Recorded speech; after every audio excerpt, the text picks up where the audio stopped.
last year. And this powerful image shows you the past and the future, or the present already.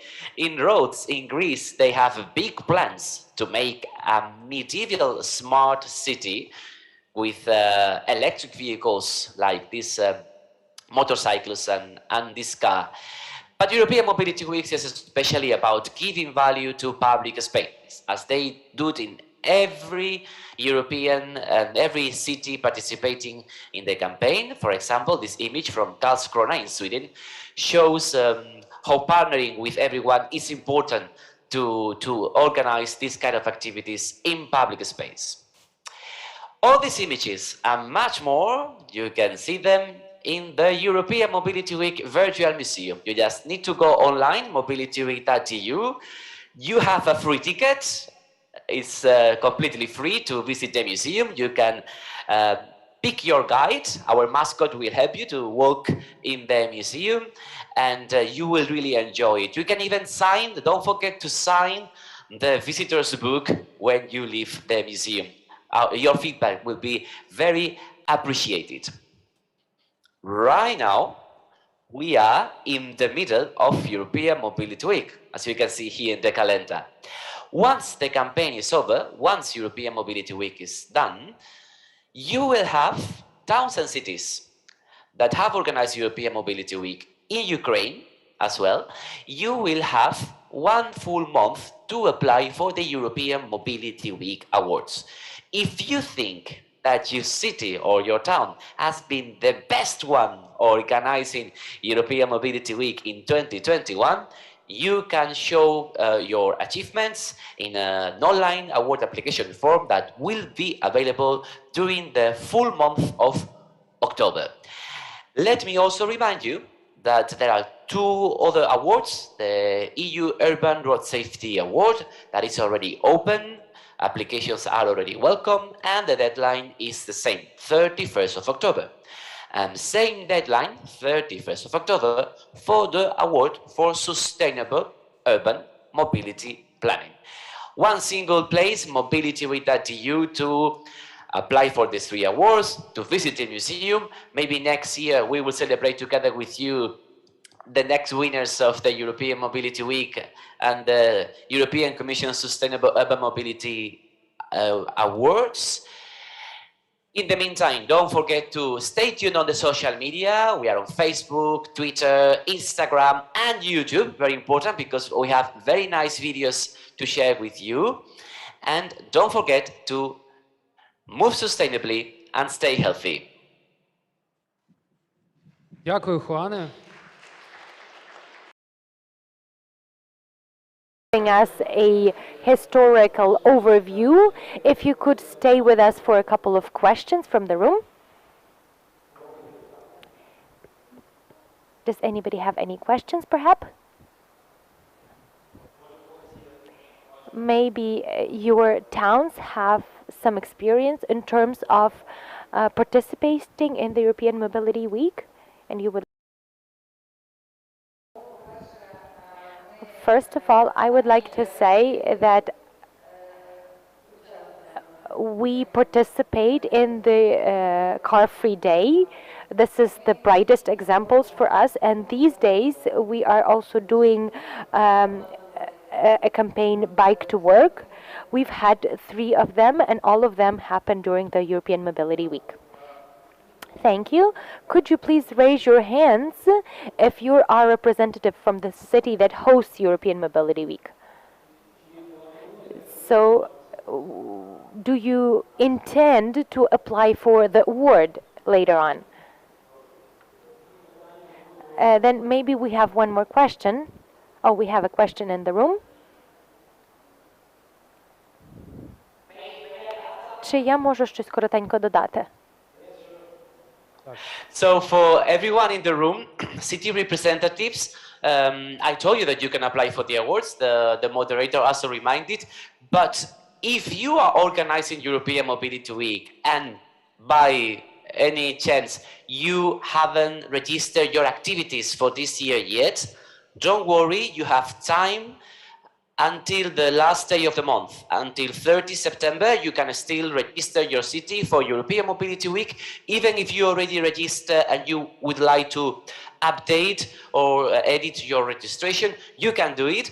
And then your coordinator in Ukraine, who is also organizing this co-organizing this event, Veloforum, NGO Forza, will check your registration and approve it, so it will be officially in the list of Ukrainian cities participating in the European Mobility Week 2021. Українських міст, які проводять Європейський тиждень мобільності. Thank you, Juan. There's one more question. Thank you very much, Juan. You have already partially answered my question, but I have a point of clarification. A representative of a city that has hosted the European Mobility Week on multiple occasions. We also applied for the award within the European Mobility Week in the past. And I have the following question. What are the opportunities available for Ukraine right now? Maybe something has changed over the last several years in terms of how cities can not only participate in the activities, because in the previous years we did register and we shared our achievements within the European Mobility Week, but maybe there are some new opportunities for Ukraine, or what are some other opportunities that are available for European cities that we can tap into? Yes, actually it's quite new, it's quite recent that Ukraine towns and cities can apply for the award. The award is the most powerful tool to showcase and to present achievements to the rest of the world. And this is something that we fight for it, because in the beginning you were not eligible to apply for the award, as you mentioned, but now you are. Competition is really, really high. We receive every year around 100, more than 100 applications, and only 3 can be the finalists in each of the categories, and only 2 in each of the categories, or only 1 in each of the categories can be the winner. There are other ways. We have our social media channels working all year round, so feel free to share with us your contents, powerful images, engaging videos. Image is a language, it's a universal language. I mean, it doesn't matter, you don't need to have one full report with all the achievements in your city to share with us. If you have a nice video, a powerful image, we have a best practice guide that will be out soon. So there are many, many opportunities to showcase. The first step is making the registration online, as you already did. That's the first step, because for us it's the big database that we use not only now in September, but the European Commission and the European Secretariat, we use the database of European Mobility Week, the big database of 3,000 towns and cities registering the activities during the campaign in September. We use it during the whole year to try to identify good examples. For example, in March, there will be a conference organized by the European Commission or one of the partners in the European Secretariat, and they are looking about awareness raising activities among employees or in schools, or the implementation of new share bike systems in the city. We use the European Mobility Week database to identify those best practices, and that's why registering in the right category and as much complete as possible is important for us. Nevertheless, you can always get in touch with us directly or with your national coordinator, Lesia, and if you have something to share with the rest of the world, with the rest of Europe, we are more than happy to share with them. Дякую, Хуане. Ще одне До вас на зустріч. Thank you, Juan. There's another comment or question from Forza.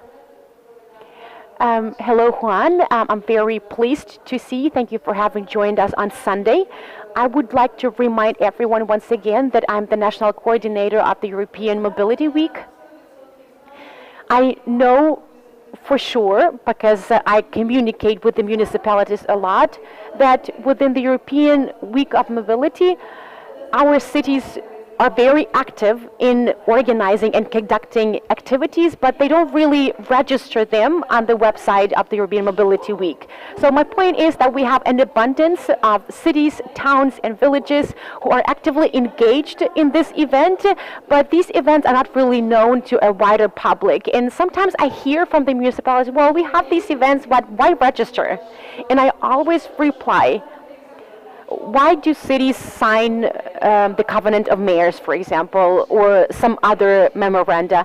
Why do you do some progressive things in general to start with? Because basically it's a showcase that you as a city are ready to channel your efforts towards more sustainability and better mobility.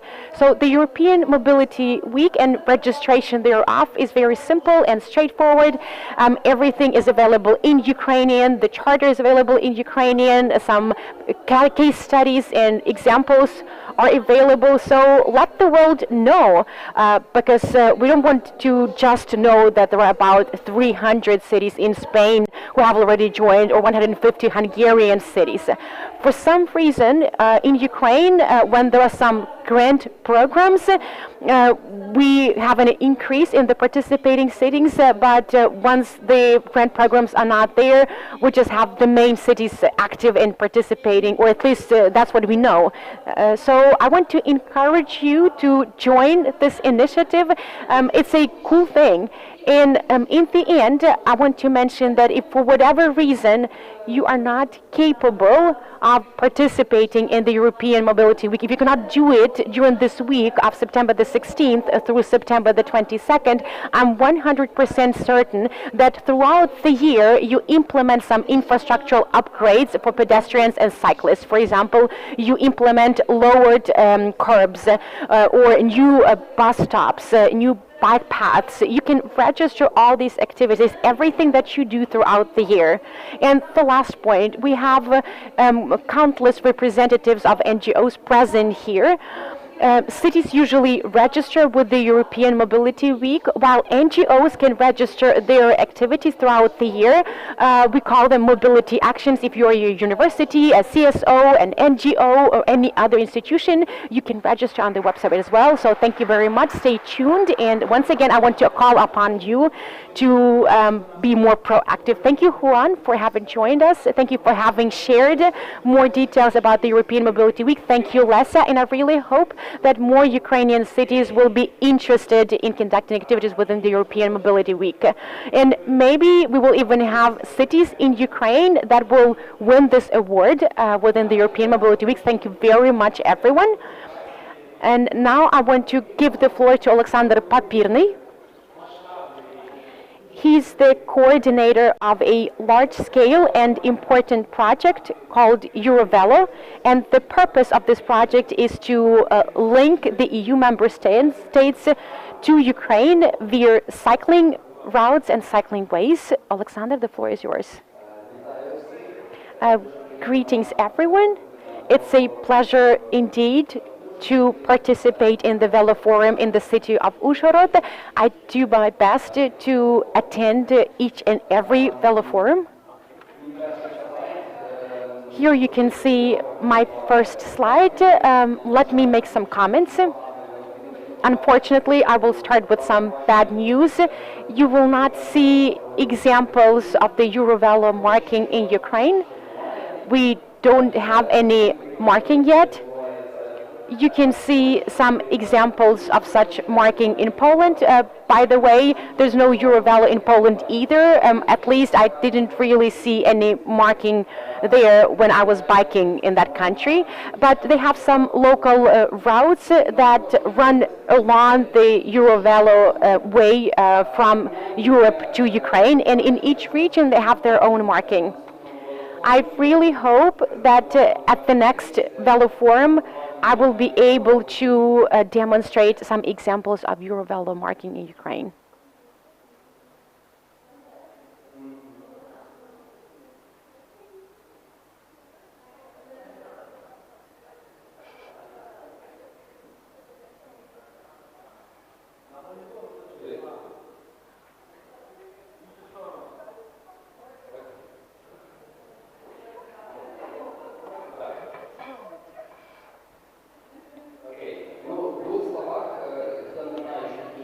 couple of words about Eurovelo. If you don't know about it, it's a large network of European cycling tourist ways and routes. There are about 19 of them. And of course, the European Cyclists Federation develops this network year in, year out. One of the routes starts in France and ends in Ukraine, but we cannot really say that one route starts somewhere and finishes somewhere, because you can also travel from Ukraine to France. Here you can see the Ukrainian section of the Eurovelo route, or at least this is the concept thereof. Lviv, Ternopil, one city in the Rivne region, this town of Ostrog, then Khmelnytsky, Zhytomyr, and Kyiv regions. The sections from Kyiv to Lviv were explored and designed by us on a separate occasion.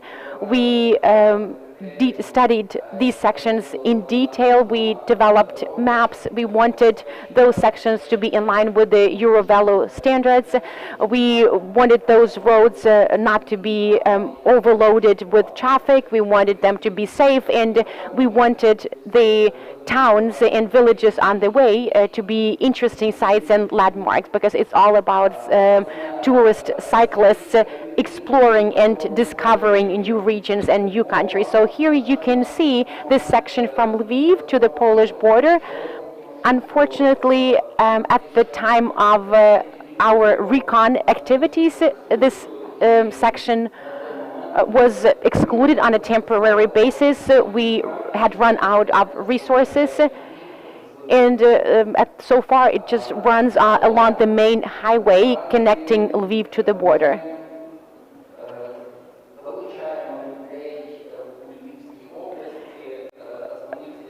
At present, we are engaging the key stakeholders from Lviv region.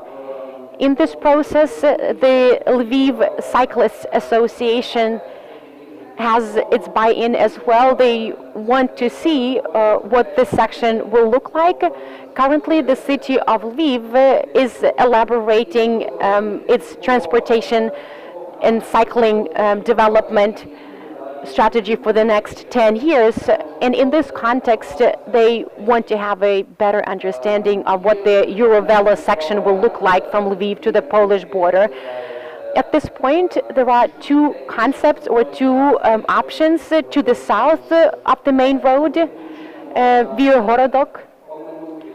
This way, you can bypass this busy arterial road from the border to Lviv. The other option is the one offered by the tourism department of the Lviv Regional State Administration. They want this section to run to the north to cover the Yavoriv Nature Reserve, and then it would include Yavoriv, Ivano-Frankova, and then it would enter Lviv from the north via the village of Brykhovice. Each option has its pros and cons. As for the second north-oriented option, it's a little bit longer by about 90 kilometers, which is a big inconvenience. I communicated with the foreigners who come to Ukraine, and once they cross the border, they want to make it to Lviv as soon as possible, because they all know about the city. It's like a gateway to Ukraine. So if this section from the border to Lviv is too long, it will create some inconvenience for them, and most likely they will opt for this longer option on the main road anyway. Let's move to Khmelnytsky region. In this region, we achieved most in terms of developing the Eurovelo route. This year, we have done a lot of activities. I personally brought together 4 cities of Khmelnytsky region: Natishin, Slavuta, Shapativka, and Palomne.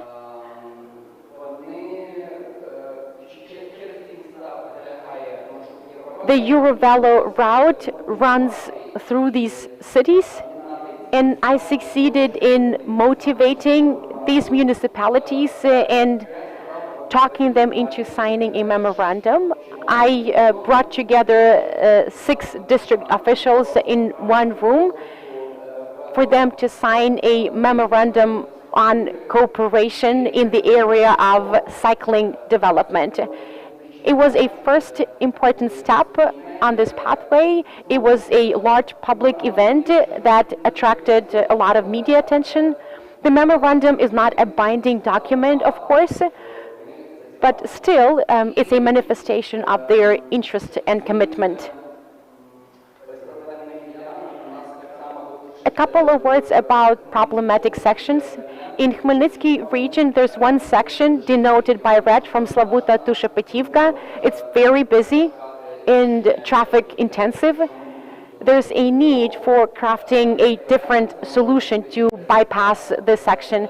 Zaslav is an option. By the way, this town boasts enormous potential because there's an ancient mansion there, and even within the parliament of Ukraine, there are some discussions on the renovation and reconstruction of this mansion because it can definitely turn into a tourist magnet.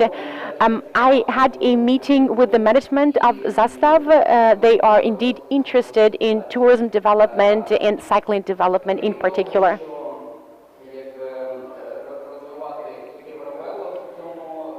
Not only do we want to develop the Eurovelo route in this region, but we also want to create a large cycling network. This is something that was enshrined in the memorandum, and that was part of our agreement with the town mayors. It's not only about the Eurovelo route.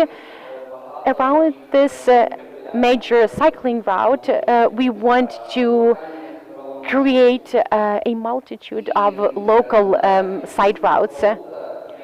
Currently, the town of Slavuta has most feathers in their hat. They have already approved the relevant program and secured funds in their budget for the concept development. So we are in the process of devising a concept for the Slavuta community.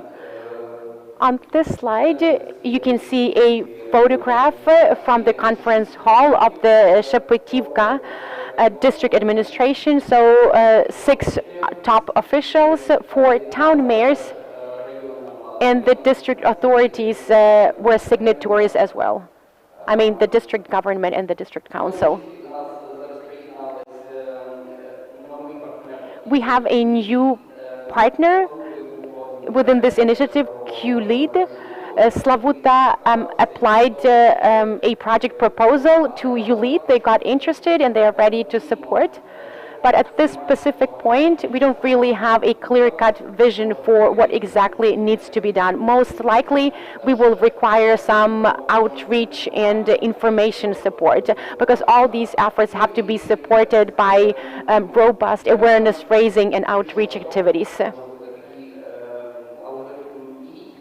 I also think that this algorithm of steps can be replicated in Zhytomyr and Ternopil regions that are adjacent to Khmelnytsky region, so we can apply the same approach. We can bring together those towns and communities where the Eurovelo route runs.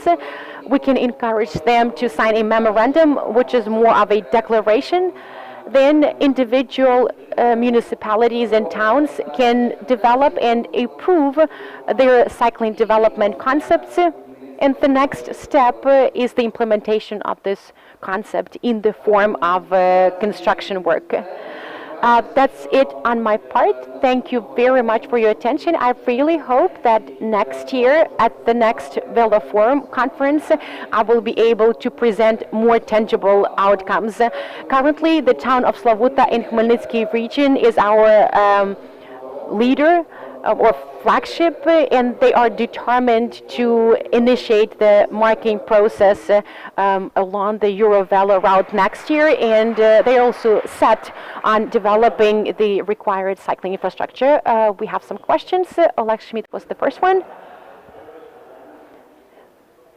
I'm sorry, Bogdan, I was the first one. Thank you, Alexander, for this presentation. I am very interested in this topic. I live in the city of Lviv, where the Eurovelo route runs, and secondary, I'm always an active participant of such transcontinental trips. I traveled thousands and thousands of kilometers through Europe. I think I've made about 20 cycling trips. I've been to the north, to the south. I've biked around Scandinavia, Western Europe, Central Europe, but I want to give a warning to those people who are participating in the Eurovelo project. I want to mention one mistake that they can trap themselves into. Alexander, you mentioned this one section, and there's an idea to move it to the north, but foreign cyclists will opt for a shorter route anyway, and this shorter route runs along the highway. Can you go back to one of your first slides? Can we have the presentation back on the screen, please? While we are waiting for the presentation to be projected on the screen, I would like to point out that some of those sections, I mean Eurovelo sections, are extremely convenient. They are in good shape, the asphalt is great, everything is marked, everything is numbered. So in terms of navigation, it was fantastic, but I had to steer clear of these sections because it's a longer way. Some of the routing is not clear and logical. Some sites that I needed were not really on the way. If you are making a trip covering 2,000 kilometers, then you care about time and distance. And cyclists tend to opt for straightforward ways. So I would leave that highway and use some side roads. So it's like a transcontinental road. The Germans might use it. The Ukrainian organizers might think that there's this beautiful village that boasts a nice architectural monument, but it will mean nothing, or it will be of no value to German cyclists, let's say. Well, this slide, exactly. So there's something that I do not really understand. Sheheni Lviv, and there's this turn in this southern direction towards Ivano-Frankivsk. By the way, Berezhany is already Ternopil region. I don't really understand this deviation or detour, because then the road goes to the north. I think that there's a more logical route from Lviv to the border. By the way, this map is not precise. So there's a more logical route from Lviv. It goes to the west, and it's pretty straightforward, and you don't really have to paddle additional kilometers. And this more logical route still covers the pearls of our region, Pidhirtsi Castle and Olesko Castle. So in my personal view, it's definitely more logical, because people will not use this route anyway, because it's not straightforward, it's not really logical. Oleg, I understand what your point is, and I will try to briefly respond. When we were doing the planning for the route, when we got to Pitkameny, I suppose that was the name of the town, and after we passed through the city, the further carriageway was simply terrible. Sometimes you're looking for a more direct way, but if the condition of the roads are terrible and there's sand, you spend a lot of time, a lot of effort. It's much better to take a detour. Secondly, if we start looking for options for detour.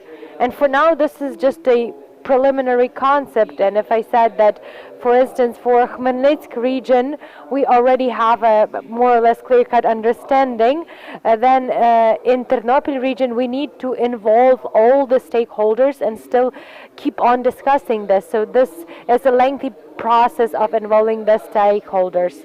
I think that Ternopil is quite attractive in terms of tourist destinations, and if you take a look at the route for Eurovelo from France to Ukraine, then just take a look at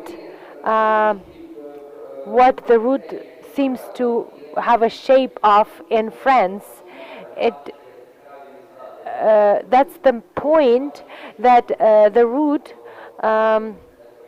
passes via interesting and attractive destinations for something to be seen and enjoyed on the way. Please use a microphone for the interpreter to be able to hear.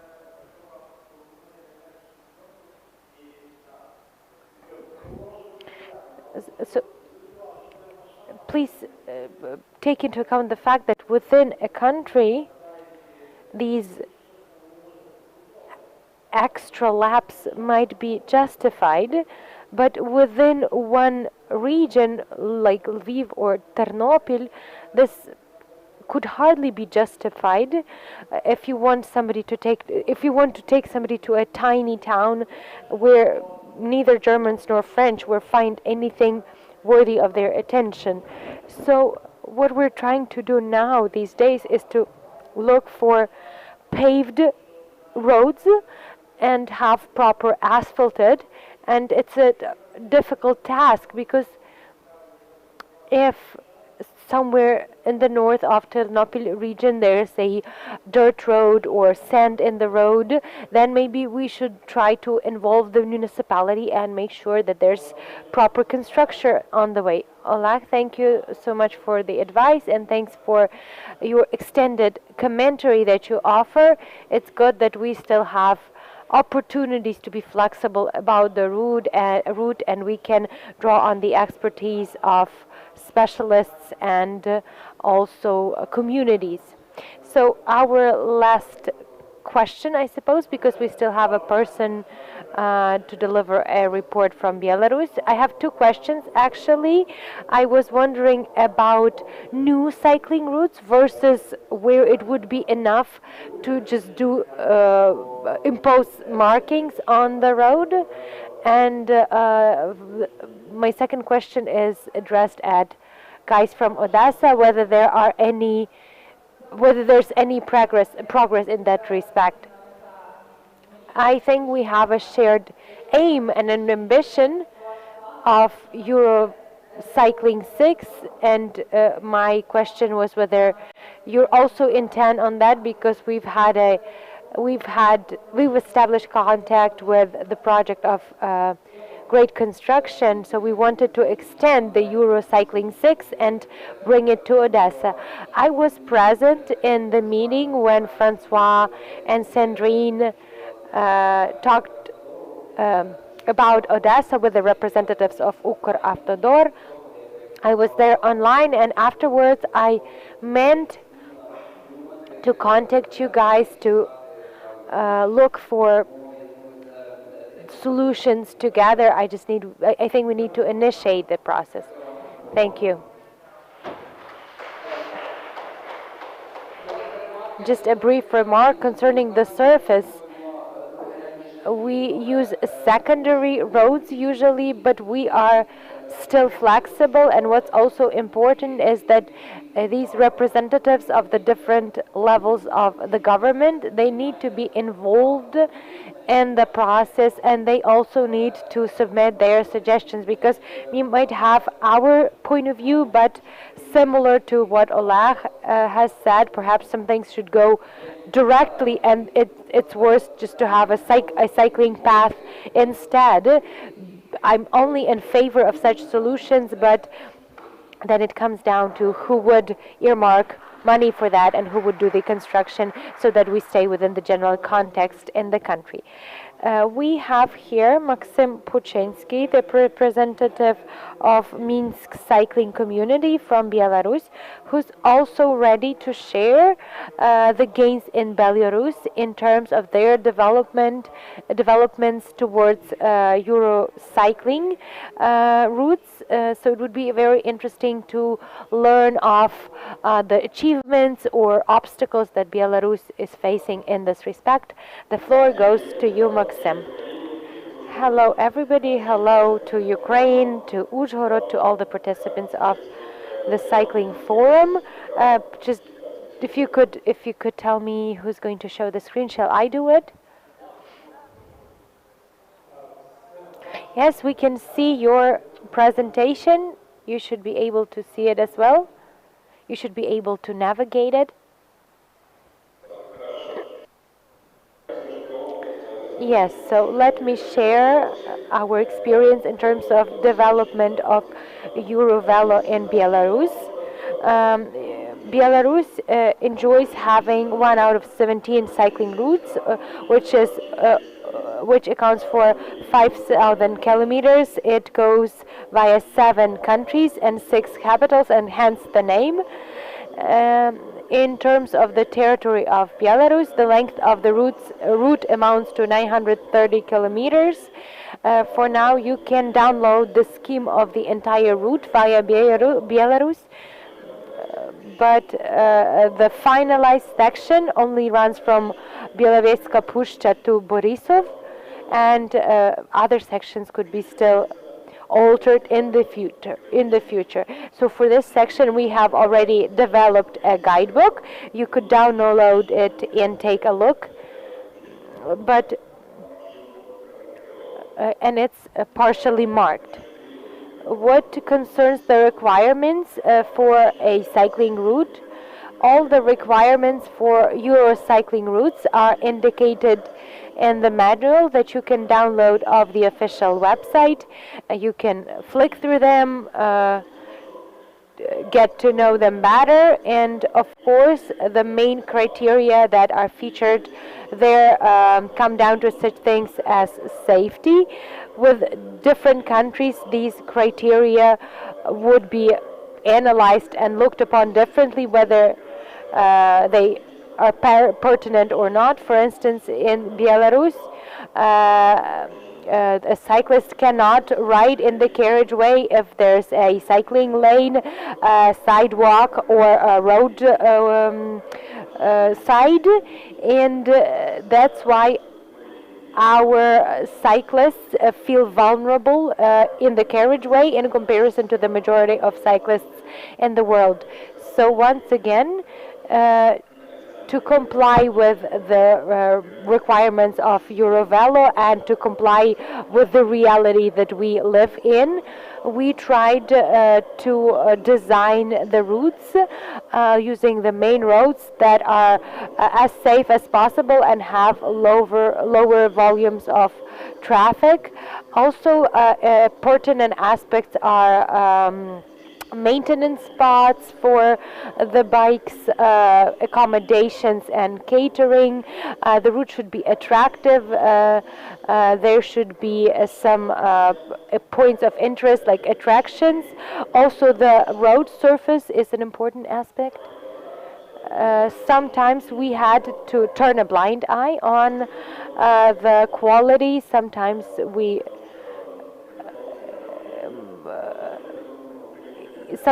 could have even used multi-lane roads, and I think the situation in Ukraine is similar, that the traffic is very heavy, and the roads of this kind, for instance, the road from Brest that goes on to Moscow, this main road is closed off for cyclists, but other regional main roads are extremely inconvenient for the movement of cyclists, because if there's a truck next to you, it's very dangerous, and especially moms or cyclists with children wouldn't feel safe there.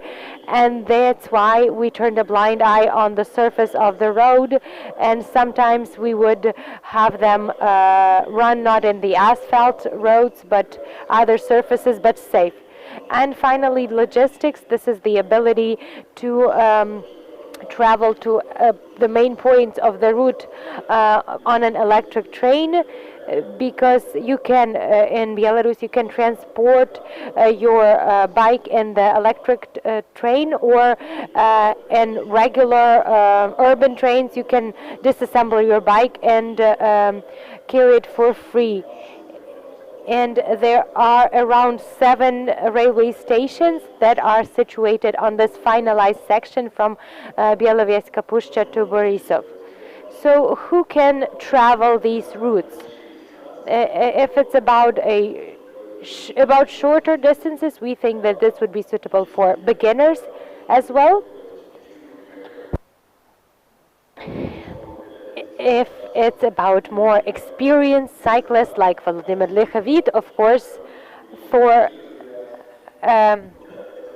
cyclists like that, they don't need to break down the route into sections, but they would probably travel for 5 days and cover the entire distance. What concerns foreign tourists, I will touch upon it a bit later, because there are aspects to take into consideration.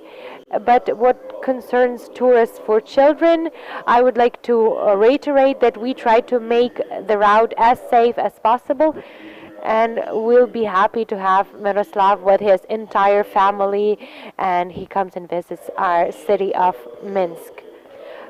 What concerns the routing, it needs to be as direct as possible, but once again we paid extra attention to safety. That's why it doesn't resemble a direct line. It's more curvy, and the main section is around 720 kilometers, and by now the length of the route has increased almost by 1.5 times, up to 930 kilometers. Apart from this, there are several sections with this transcontinental route where we have additional local ring routes. We also tried to use of them. In Polozhin region we have around 12 routes of the kind. You can explore the entire region. There are also some routes like that around Minsk. Perhaps it's not clearly visible. And apart from these, there are a lot of points of attraction and also services that might be in demand, like accommodations, food and water, cycling maintenance. They are all available on the maps. Also bus stops, railway stations. And apart from that, of course, landmarks, local landmarks. It's important that Eurovelo should run through some landmark attractions.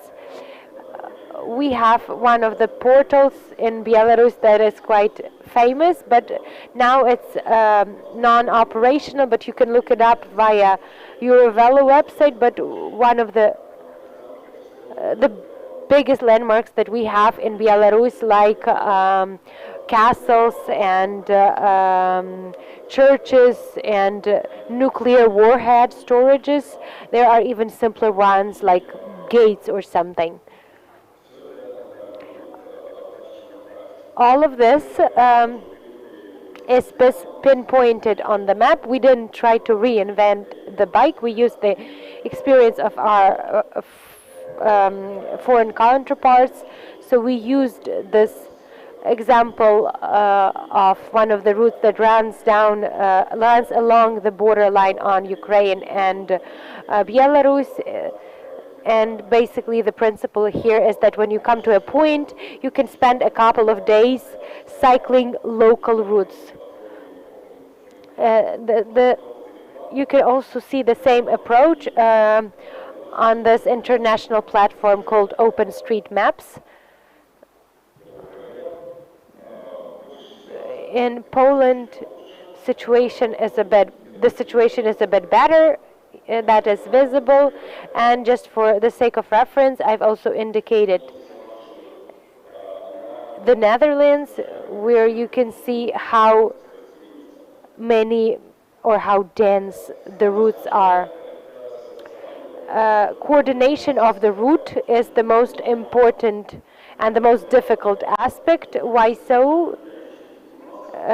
I wasn't responsible for it personally, but I guess the better way would have been to cooperate with the Ministry of Sports and Tourism or other coordination of the national level, but and it would have been better to have them deliver recommendations on behalf of the local authorities, and also have them cooperate on science and stands and so on.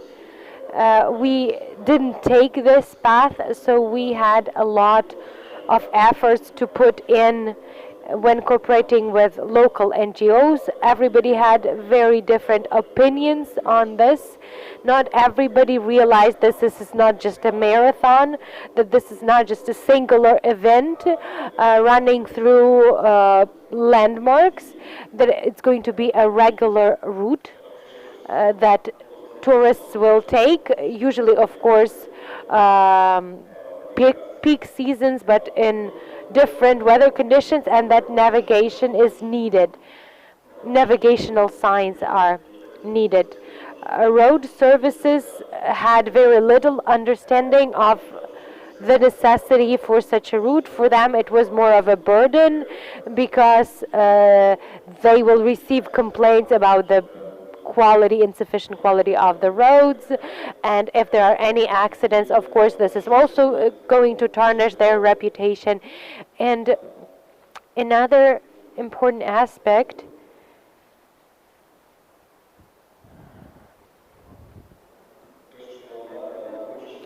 is what concerns the roadside, that these need to be beautified as well. Spend money that they don't have. They have to be covered in asphalt.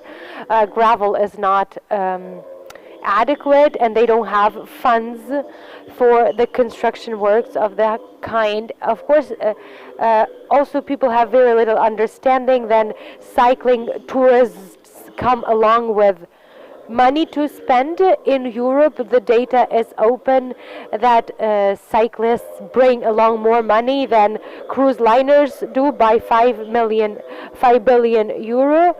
But in Belarus, we don't have a seaside to offer, but still there's a reluctance for people, on the part of the people, to try and see the benefits of such a project. And here's an example of the marking and signs posting for the cycling route. Here's an example from Beloveska Puszcza, and the signs in Beloveska Puszcza are coordinated with that of the national park. The signs in the road need to conform with the regulations from the police, and further with the regional police and traffic police. And working with different agencies like this is extremely time and effort consuming. Let me give you some examples of the signs. We have already partially marked some locations. We designed a sign, we piloted it, so we installed it on a pilot basis. It's not really part of our regulations yet, but we were allowed to use it. Initially, we used this EV2 symbol, but then practice showed that it's not a good approach, because there's the international classification system of roadways. So now we use EV2, and some local routes are indicated by a different number. Depending on the region, we can use from 1 to 6 digits, and we also use some pictograms and symbols to guide people to a certain location. In this photograph, you can see a metal sign. It's screwed to the post. So here you can see an example of how the sign is fixed. These signs are installed in the national parks and nature reserves. There we try to use more eco-friendly materials like wooden posts, for example, a wooden post and a wooden sign, or a wooden post and a plastic foam sign. Of course, these signs are not really durable. You can see that the signs are worn out, the posts are not really straight and erect anymore. It's better to use metal signs. I think that only one sign was painted over, but this is something that you can erase. As for our information stands, here you can see one example. About 11 information stands have already been installed along the Eurovelo route. They are located not only along the length of the route, but you can also find them in other villages and cities in the vicinity of the most popular sites. So here you can see that this information stand is not that conspicuous if you are driving or cycling on the road, but if you approach it, you will see the key data there on the route. Where can information about the Eurovelo route be found? We have a website. So if you are interested in the details, visit the website. Not only will you find the route info there, guidebooks and maps, but there's also useful info for tourists about Belarus, how to enter Belarus, whether you need a visa, which districts you can enter without a visa, categories of tourists. So my point is that on the website you will find some useful info that will help you prep for your trip. Here you can see an example of the map. It's been shown several times. Apart from that, there is a guidebook that you can download. At exhibitions and forums, we distribute the copies of this guide, so it's easily available. And there are some publications in the mass media, but usually they just drop in a link to our website. What has been done, you have already heard about it. We designed a certain section of the route. We have installed 11 information stands. We have installed upwards of 250 signs. We have prepared 48 audio guides, 12 publications in the mass media. There is a site, eurovelo.by. We have developed a guidebook. We also have a methodological manual on the development of cycling routes. It's much easier to reach agreement on cycling routes and ways because there are examples of the signs that can be used.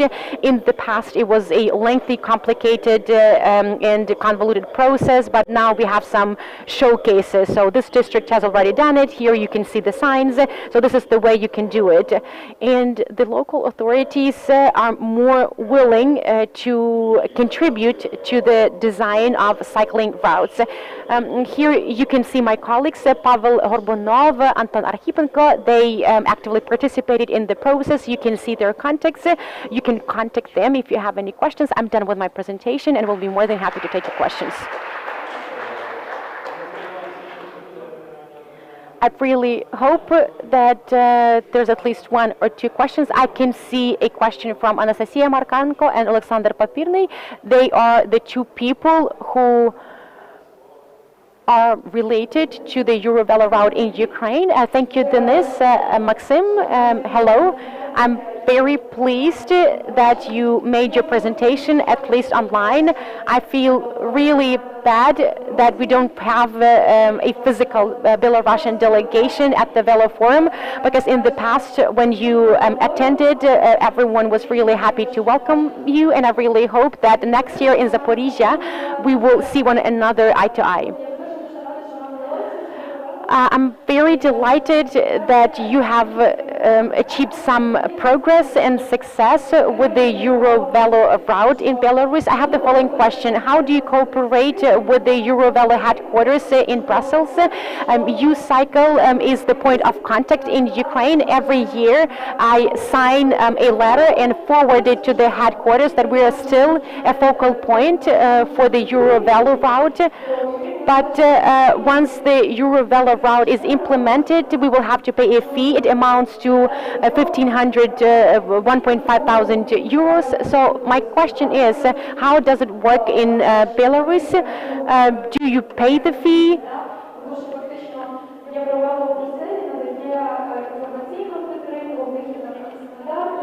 Because the Eurovelo headquarters provide some informational support, guidelines, consultancy. So my question is whether you pay that fee or maybe there's a different agreement that you reached.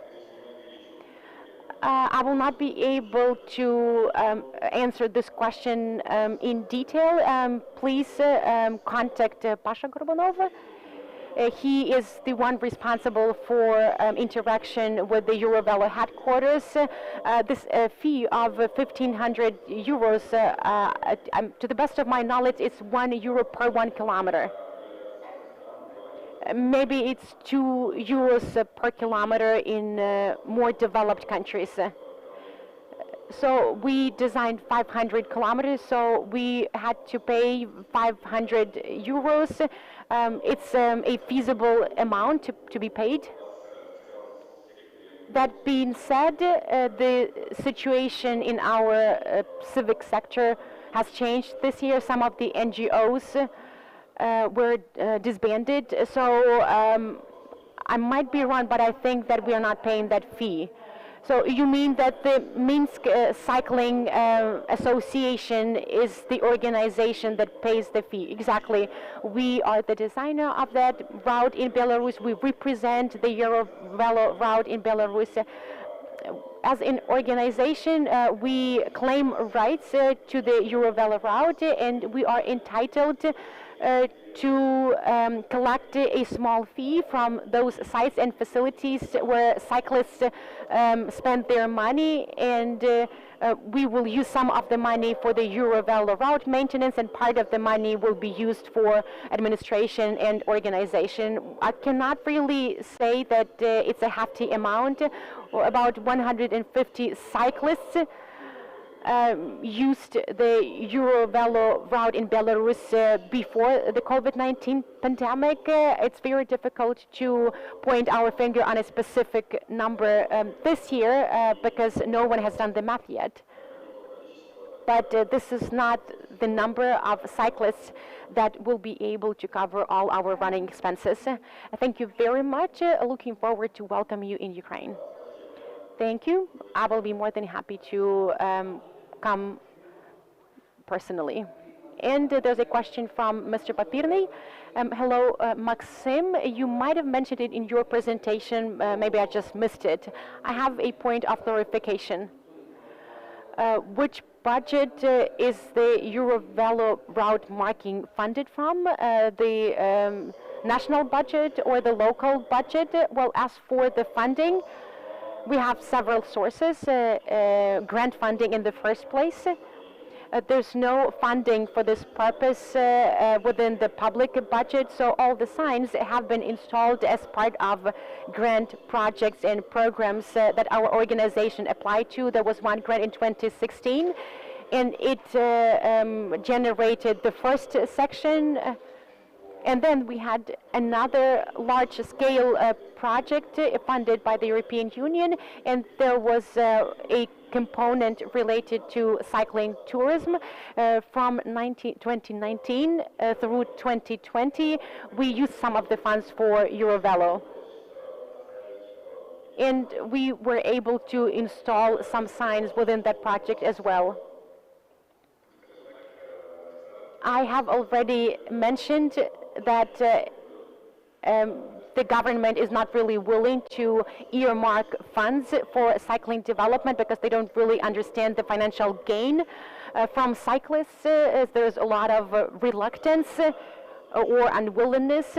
So even if we have the money, the government doesn't really want to support us in installing the signs. So all the signs that have been installed are the fruit of our efforts. So we had to order the signs themselves, we had to pick them up, and we had to install them with our own resources. So this is the current state of play. Thank you, Maxim. We wish you good luck within the Eurovelo project, and we really hope that next year we will see you and your big team in Zaporizhia. So welcome to Ukraine. Thank you. I really hope that we will be able to come in a big team. And greetings from the U-Cycle organization and other partners as well. Thank you. It's been a pleasure for me to make this presentation, and I want to pass on the warmest greetings from Belarus. Thanks, everyone. It's time for lunch. Please be back here.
Friends, we are a little bit behind the schedule because we broke for lunch a little bit later, so be ready to be back on your seat in about 1 to 2 minutes.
Oleg, I think we are ready. Just give me a signal when I can start.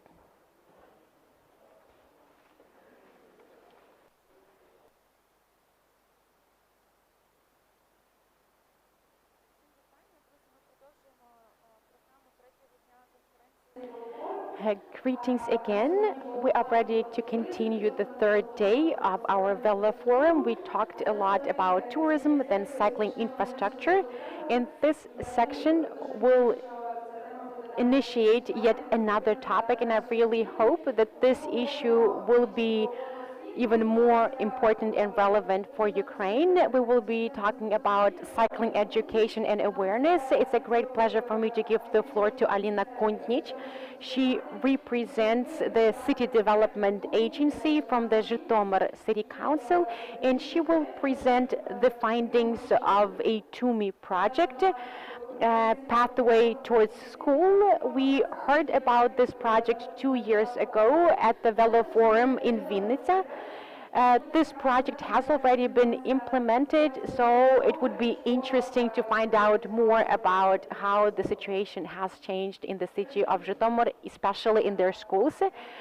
Hello, everyone. Well, the exact title of the project is TUMI Pathway to School. But the title of the presentation is School Mobility, How to Make Travel to School Safer and More Comfortable. I want to invite some other team members up here. We have Mr. Pachaluk and Ms. Chernysova. Please be up here. They might add to my presentation if needed.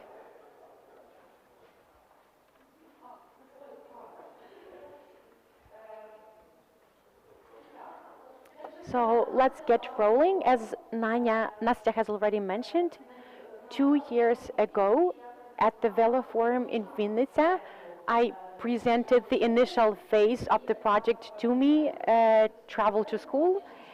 And we had one stage where we conducted a survey of 28,403 students that live in the city of Zhytomyr and one village that is part of our territorial community. In 2019, the city of Zhytomyr won a grant within the TUMI Global Mobility Challenge. On this slide, you can see Olena Chernysova, the author of the project, Ivan Furlik. He's the ex-local councillor and our German partners.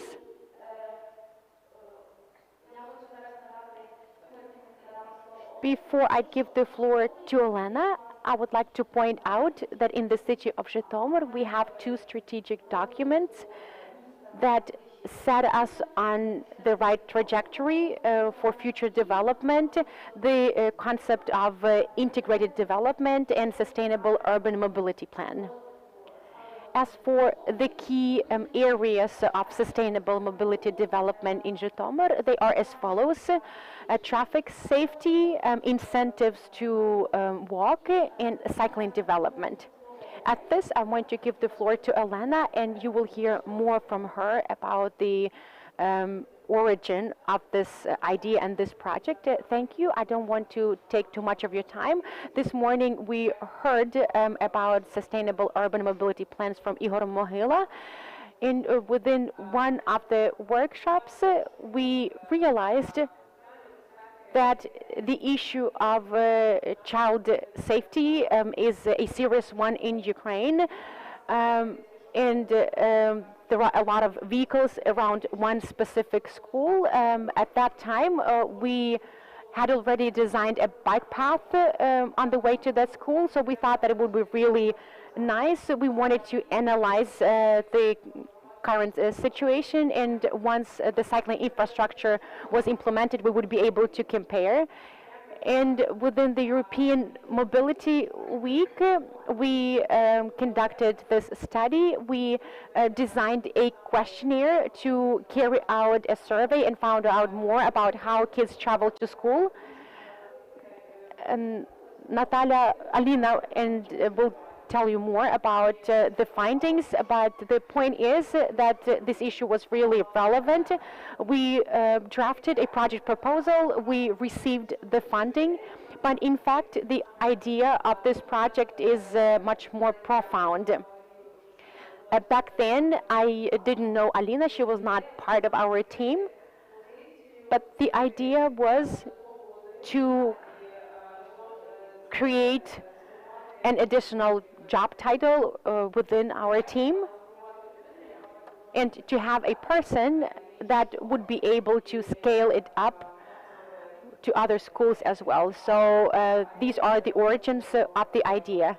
As for the City Development Agency in Zhytomyr, they are an organization that are always ready to support the wildest ideas aimed at urban upgrade and improvement.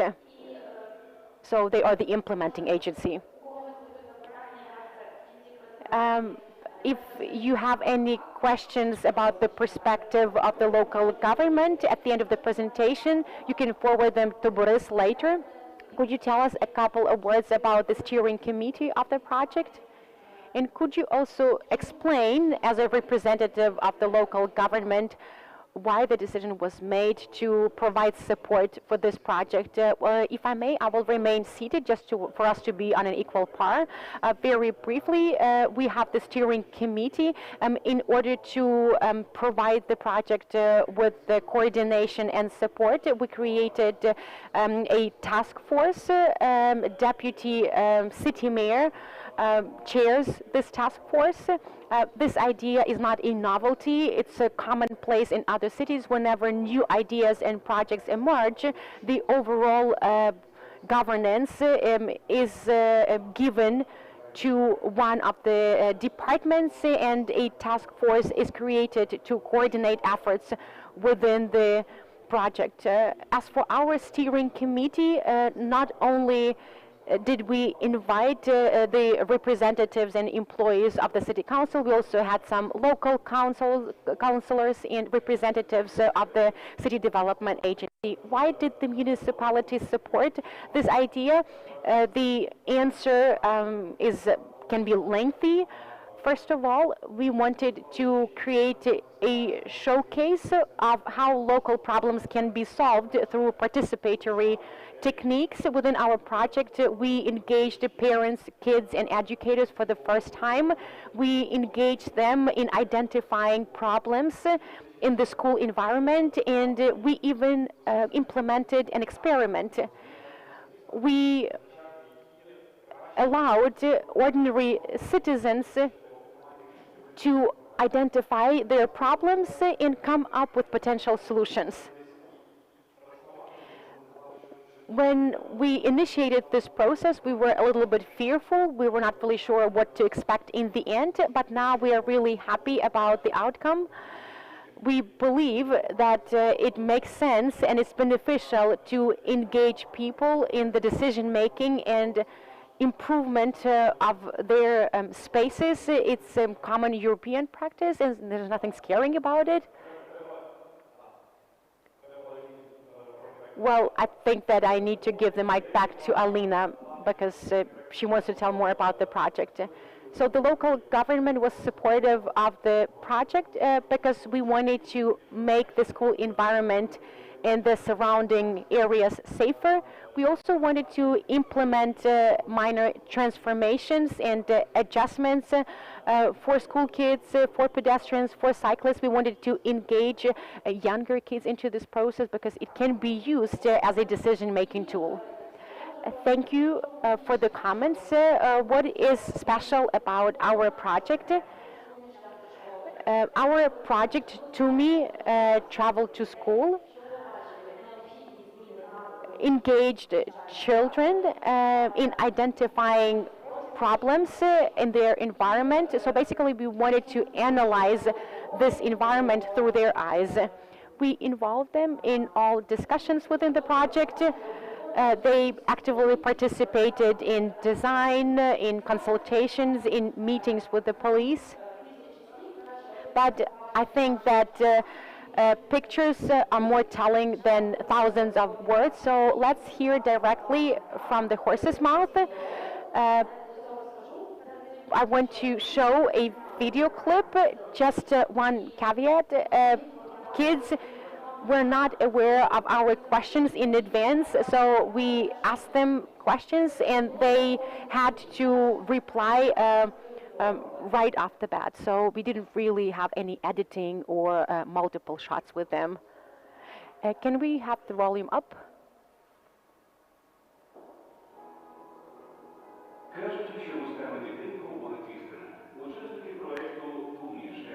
You can see the subtitles in English on the screen.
Багато людей, а пішки ти дихаєш. Коли ти ведеш сидячий спосіб життя, ти нічого навколо себе не бачиш. Все стоїть на місці, воно не двигається нічого. А коли ти катаєшся на велосипеді, на скейті, на самокаті, ходиш пішки, все навколо тебе воно рухається, і ти можеш побачити це все, доторкнутися до нього. Велосипед – це швидкий, комфортний і альтернативний спосіб пересування. Якщо потрібно дуже швидко кудись поїхати, зустрітися з друзями, поїхати в магазин чи до бабусі. Я катаюсь на скейті, самокаті, велосипеді і на роликах. Катаюся я з дитинства, тому що мені це подобається. Потрібно розвивати велоінфраструктуру і ввести, можливо, предмет в школі, щоб дітей вчили кататися на велосипедах. Я хотіла би, щоб все ж таки наші уроки фізкультури були трохи по-іншому, щоб це не були уроки, через які ми пересідаємо на громадський транспорт, бо тягнемо свою форму, а навпаки, щоб це не були уроки їзди на велосипеді, уроки їзди на роликах. І, окрім того, змінювати інфраструктуру України, щоб це було більш екологічно, більш зручно для людей, які обирають здоровий спосіб життя.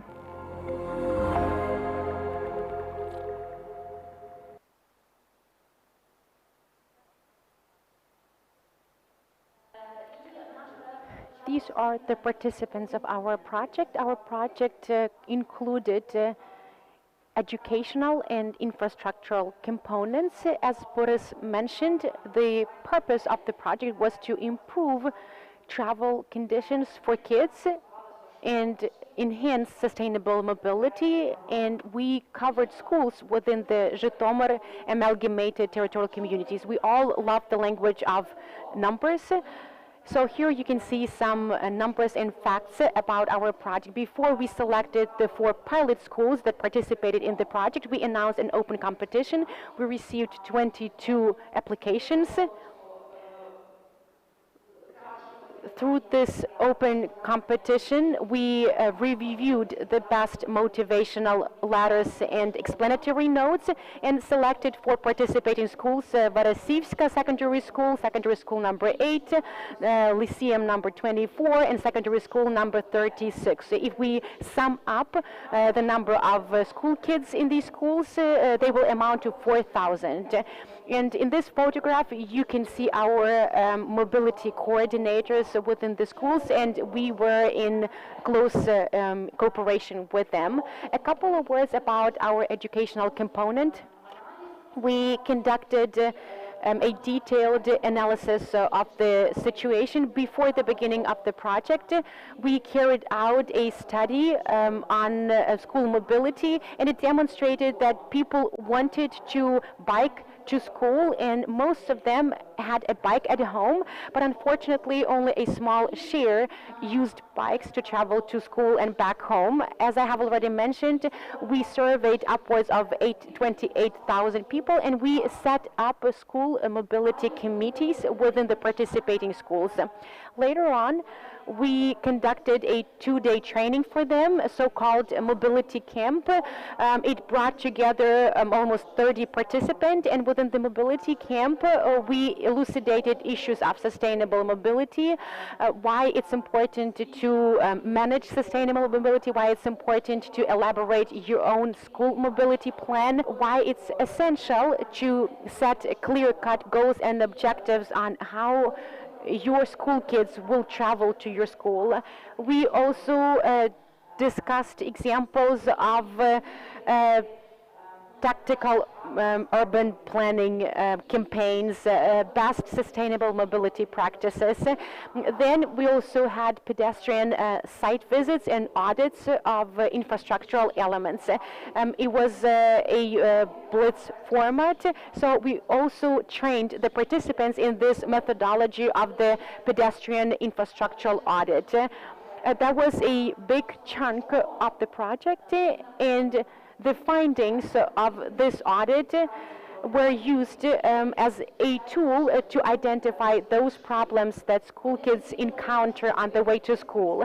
They explored different routes. They asked themselves whether they felt safe, whether they felt comfortable, whether a specific route was convenient, whether a specific pedestrian crossing was comfortable and safe. They documented everything via photography and video. They even rated all the potential routes. It should be also noted that 40% of problems were identified during these pedestrian audits. As I have already mentioned, the project comprised an educational component and an infrastructural component. 90% of the project was grant funding and 10% co-funding by the municipality.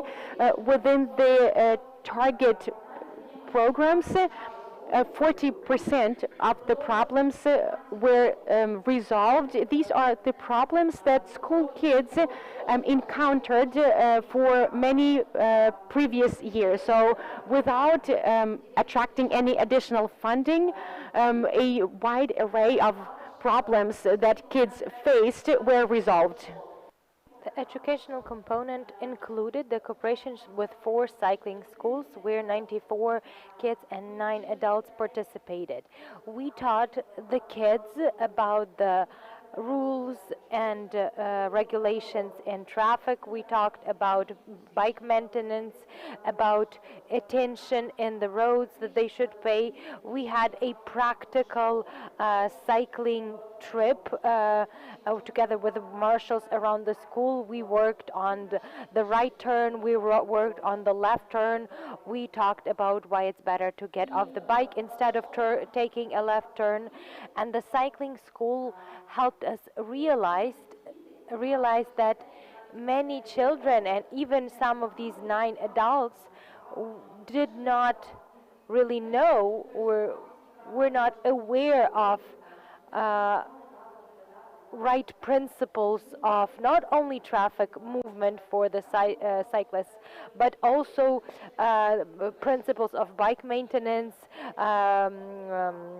appropriate gear for the cyclists, light reflectors, and so on. And many of them thought that you should go facing the traffic instead of along the traffic.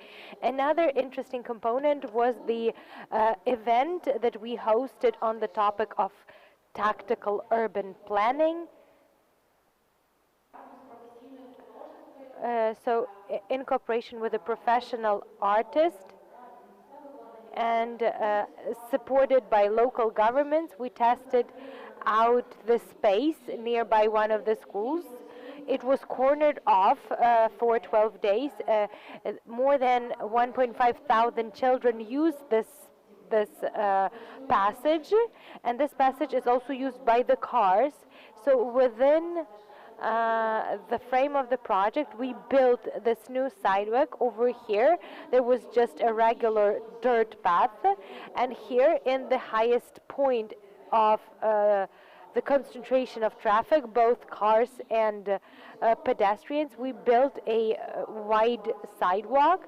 And apart from that, we tested out the space here, and we were able to prove then when there's high intensity traffic and we ban the car passage through this road, it's not going to end in disaster, because the cars only use this passage for transit measures.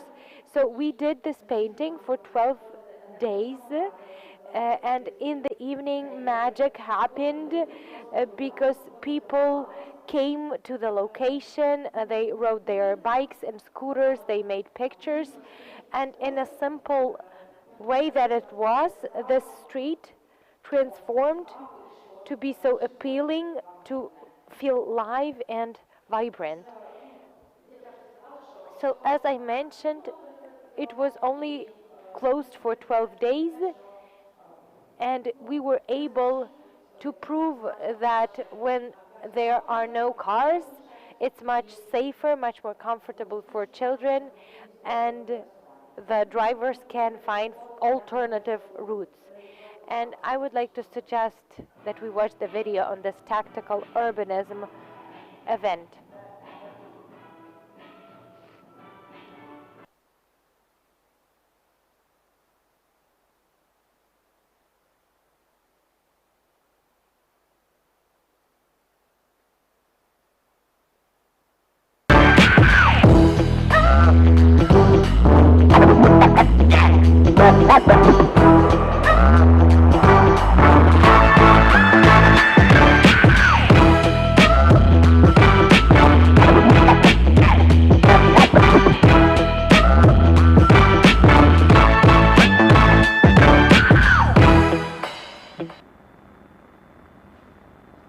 І якщо говорити про інфраструктурний компонент проєкту, перед цим, так, зрозуміла. Добре, дякую за нагадування. Інфраструктурний компонент проєкту, оскільки у нас Veloforum, маю сказати, що отримала кожна школа велопарковки критого типу. Всього було облаштовано на території 4 шкіл 200 паркомісць, і в Житомирі з'явилось перше вело-СТО на території ЗОШ номер 36. Чому на території цієї школи? Тому що вона зібрала найбільшу кількість учасників, і крім цього, вона знаходиться поруч від центру, неподалік. І у нас є також домовленість зі школою, що будь-хто з бажаючих велосипедистів може заїхати на територію школи, представитись, записатись і скористатися станцією, безкоштовно станцією з самообслуговування велосипедів. Те, що кажуть мої знайомі, там друзі велосипедисти, все працює, все класно, там для будь-яких видів шин, коліс, тобто накачують, дуже вона класна. Якщо комусь буде цікаво детальніше дізнатися, то я зможу розповісти. Крім цього, було також облаштовано 40 додаткових П-подібних велостійок, а це плюс 80 паркомісць на територіях ще 7 шкіл, і вперше в Житомирі поставили велопарковки на території дитячого садка. Там були дуже проактивні батьки, вони дізналися, що є така можливість, і попросили, що вони постійно тягають велосипеди дитячі, і щоб прививати цю культуру, щоб правильно паркувати велосипед, так, діти приїжджають, паркують, там мама допоможе і так далі, тому подібне. А ще, якщо говорити про моніторинг, це буквально фото зроблено місяць тому, ще не почався навчальний процес, а біля 12-ї школи я зустріла учня, який приїхав, його звати Олексій. Але, на жаль, поганий звук, не зможемо ввімкнути його відеокоментар, але перекажу. Він сказав, що нарешті біля моєї школи встановили велопарковку, я про неї мріяв з самого дитинства. Він учень 7 класу, і до половини осені, з середини весни, він пересувається на велосипеді, взагалі по місту, але в нього була така мрія пересуватись в школу на велосипеді. І тепер, що здійснилася його мрія, і він навіть в серпні приїздив в школу, і от вже з велосипедом дуже дякував. І декілька прикладів було стало. На фото ви бачите Вересівську ЗОШ, її особливість в тому, що вона знаходиться в сільській місцевості, і до того, як з нею стався проект «Ту мій шлях до школи», велосипеди залишали під стінами школи, під сходами, в підсобці, під деревами. Коли вони стали учасниками проекту, і з'явилася крита велопарковка, тут відбувся велобум.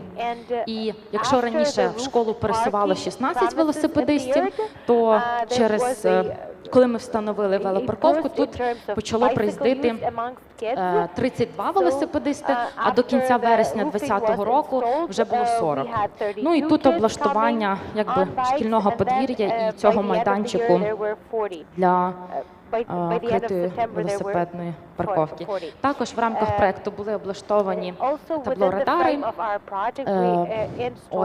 І у нас водії, у нас така особливість Житомира, що у нас демонтують лежачі поліцейські на зимовий період, але зимовий період затягується на півроку, і в зонах шкіл дуже часто, по відчуттях, відчувається, що водії перевищують швидкість. І ці таблорадари були встановлені для, таку попереджувальну функцію виконують, нагадують водіям, що вони наближаються в зону школи, їм пора пригальмувати. І з іншої сторони вони служать збором інформації для, наприклад, подальшого прийняття якихось управлінських рішень. Не знаю, можливо, колись тут з'явиться піднятий пішохідний, наприклад, а то й два. І коли ми їх встановили, водії почали робити перегони за зелені лайки, за дотримання швидкості. В рамках проєкту відбулося будівництво 4 інфраструктурних об'єктів, і є такий факт, що на робочій зустрічі з поліцією, з проєктантом приходили діти, приходили батьки, приходили вчителі, це шкільні комітети з мобільності. І одна справа, коли ми говоримо, що, наприклад, біля загальноосвітньої школи номер 8 там проблема така, що великий трафік руху, що там збили дитину, це одне. Або коли ми пишемо звернення. Але коли на зустріч прийшли діти, батьки, вчителі, і поліція, немає аргументів, коли дитина каже, наприклад, а тут, в цьому місці у нас дівчинку збили насмерть. І от поліції в цей момент, коли ми такими, бесідами і поняттями говорили, у поліцейського не було аргументів натомість. Тому що якби не проект «Умний шлях до школи», наприклад, біля ЗОШ номер 8, я припускаю, що ніколи б в житті не з'явився перехід навпроти школи. І ніколи б не з'явився, тим паче, перехід з острівцем безпеки. Знову ж було стало, це біля ліцею номер 24, там, де у нас відбувалася акція з тактичного урбанізму. Я вам говорила про високу концентрацію авто і пішоходів. Як ви бачите на відео, я не брехала. Ще тут рухаються першокласники. Зараз у них в цій точці, там, де найбільше рух авто, побудований широчезний тротуар. І 8 школа, я буквально просто дуже коротко зупиняюсь, може у вас будуть ще запитання. Було стало, це якраз біля ЗОШ номер 8, раніше дорогу діти перебігали навпроти школи, не було безпечних умов, і з'явився острівець безпеки, і вони зараз мають можливість пересуватися більш безпечно. Зараз я хочу вас запитати, у нас є змога подивитись лише один відеоролик зміни інфраструктури. Яку б школу ви хотіли подивитися? 8-му, Вересівську, ЗОШ номер 36 чи ліцей номер 24? Дивіться, якщо по відчуттям найскладніша була 8-ма школа реалізації. 8-му? Давайте 8-му.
And many would say, well, you were lucky because you had access to grant funds. It's easy to get things done when you have money, but that's not entirely true because 10% were covered by the city. So if you want to replicate our experience, what you need to do first, you need to create a team. You need to analyze the needs, set out goals, create an urban mobility plan, implement activities, and monitor the results what you were after and what you received.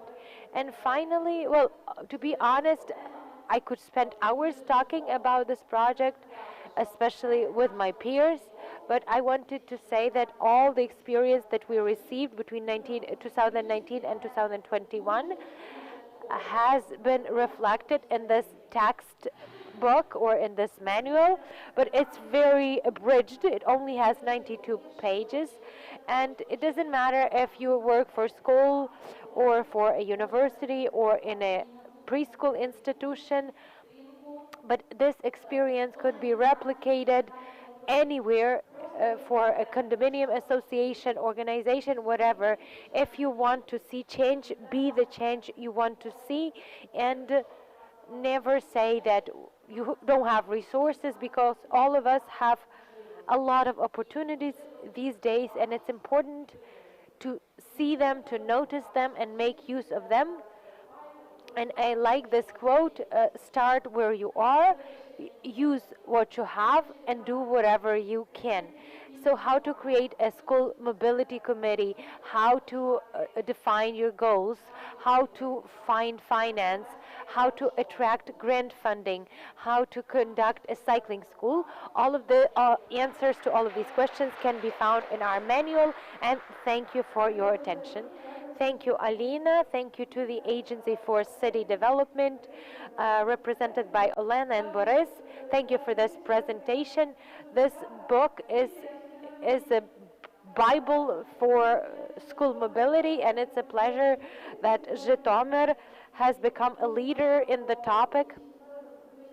And it's great because usually other cities catch up fast, so I hope that we will hear about similar mobility events in other cities. Do we have any questions to Alina and her colleagues? I've seen this twice already. I want to give you a standing ovation for the infrastructural component, but mainly for the educational, the value of the educational component. I was struck to the extent, by the extent to which the outlook on life was changed for the school children. Their priorities have been changed, and this means that this new generation will see the city from a different angle, and this is a great contribution to our future, and in a way this is more important than the infrastructural component. So it was a pleasure for me to listen to their answers. And my question is, what would happen to this beautified street, whether the paint is still intact, and whether you proved with your case that this city should, that this road or the street should be banned for cars? I suppose, as in the majority of the cities, we have harvested wonderful results, but it depends on the fact whether the city is ready to cover the prospective transformation of such spaces. Our idea was that after we test the space, we would turn it into a pedestrian boulevard, and we talked to the residents, and we tried to explain to the residents that this road is just used as a shortcut, a transit street from one major street to another major street. But unfortunately, the majority of the residents of the residential area, this wasn't convincing. People are lazy, they want to take shortcuts, and for now we haven't landed their support for the idea, but we hope that in the future we will pursue the idea, and we will be able to convince the people to turn the space into a pedestrian area and fill it with more interactive components for the children to use it as a place of leisure. But as of today, there hasn't been a decision in this respect, and we don't see consent from our government to offset the cost. Well, perhaps if they don't want to agree to the pedestrian area. Maybe they would like the cycling and pedestrian area. I would just like to say that after our tactical urbanism event, children haven't left our chats. They have brought their parents a lot. Lyceum number 24 is the school that where up to 77% of kids are pedestrians, and it's a very densely populated area, and this pedestrian boulevard would be a great fit there. Maybe we need to let them sleep on it, look for a new grant funding, but nonetheless forging further communication with residents is very important. Yes, but funding is important. Funding allows us to create further projects that are vivid and meaningful, and prior to receiving at least some kind of experience, it's very difficult to convince people of anything before they have tried. I have a short comment that I was also interested in this topic, and I looked up Austrian experience, and what they've done is that this mobility committee has a person in charge that comes to school half an hour before the school hours, and the street would be cornered off for just the right time to let the kids get off or get out of the cars and get to school. So not a lot of money is needed for this solution. So, well, but just in this specific case, this street is too long because it's fenced off on the one side. So it's a little bit of a different situation. You probably think of the lollipop man that helps children help cross the street. Perhaps. Well, let's hope that maybe in the future this project will be continued. Kirilo, the last question. I have the following question. You trained school staff and students in traffic rules. Are you going to scale these efforts and replicate this training in other schools as well? Because it would be important for schools to train kids in traffic rules. At the age of 14, you can already ride a bike, and it doesn't really require any additional financing. This is something that can be easily implemented. It's a fantastic question. The next presentation will partially expand on that. I can just point out that we had limited resources. There were quarantine restrictions on top of that. And we conducted educational activities on the school premises, and they were voluntary. If a kid doesn't want to participate, you cannot really force them. So they would come, sign up. We had, for example, 56 kids in school is 36, but there was no coercion. It was not really done under duress. 25 kids at the Lyceum. As for the village of Veresivka, they have 105 kids there, and about 50 kids ride a bicycle. Even teachers bike to school, but because of bad weather conditions, only 12 kids participated in the training. There are some restrictions pertaining to police escort. We would definitely like to scale these efforts. Within the European Mobility Week, we are planning to organize a mobility school for kids and adults alike, because the need is there. People want to know more about how to ride a bike properly. People are fearful. They are in the dark about the traffic rules, so the need is there. I would like to note that within the project we purchased traffic literacy kits. We have already transferred them to schools, and some light reflectors and some other basic gear that we believe will become a basis for further cycling schools in the schools. So this idea of awareness raising and mobility literacy in schools is relevant. We will continue training them in the right behavior on the road.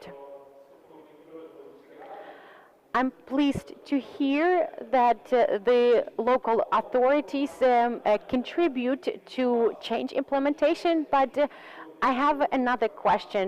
What about the engagement of other structural units from the municipality, in particular the ones that are responsible for traffic control and organization?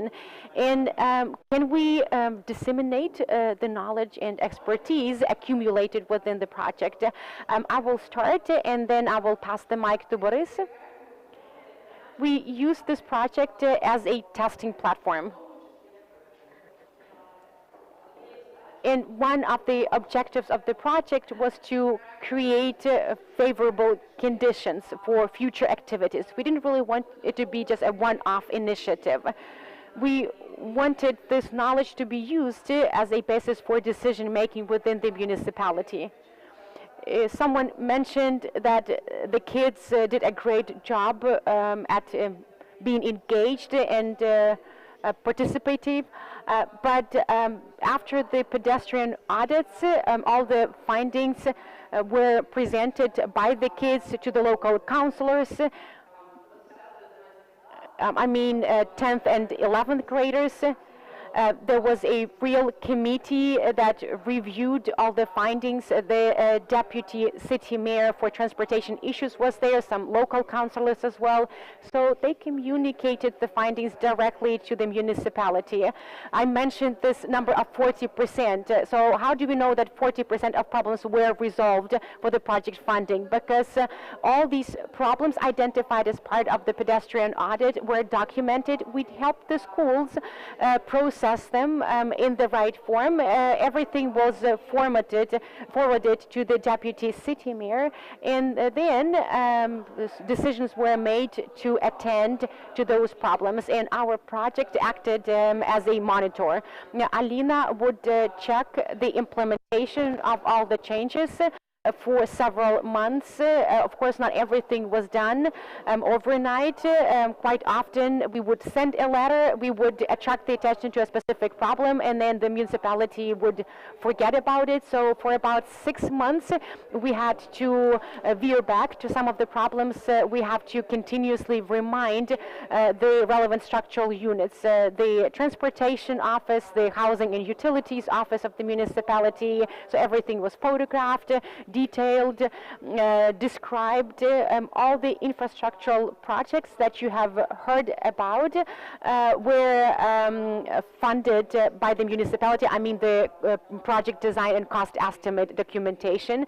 Then the relevant stakeholders would meet to conduct a review and update while the implementation was financed by the grant funds. We didn't really want to gear the grant funds just towards training and education.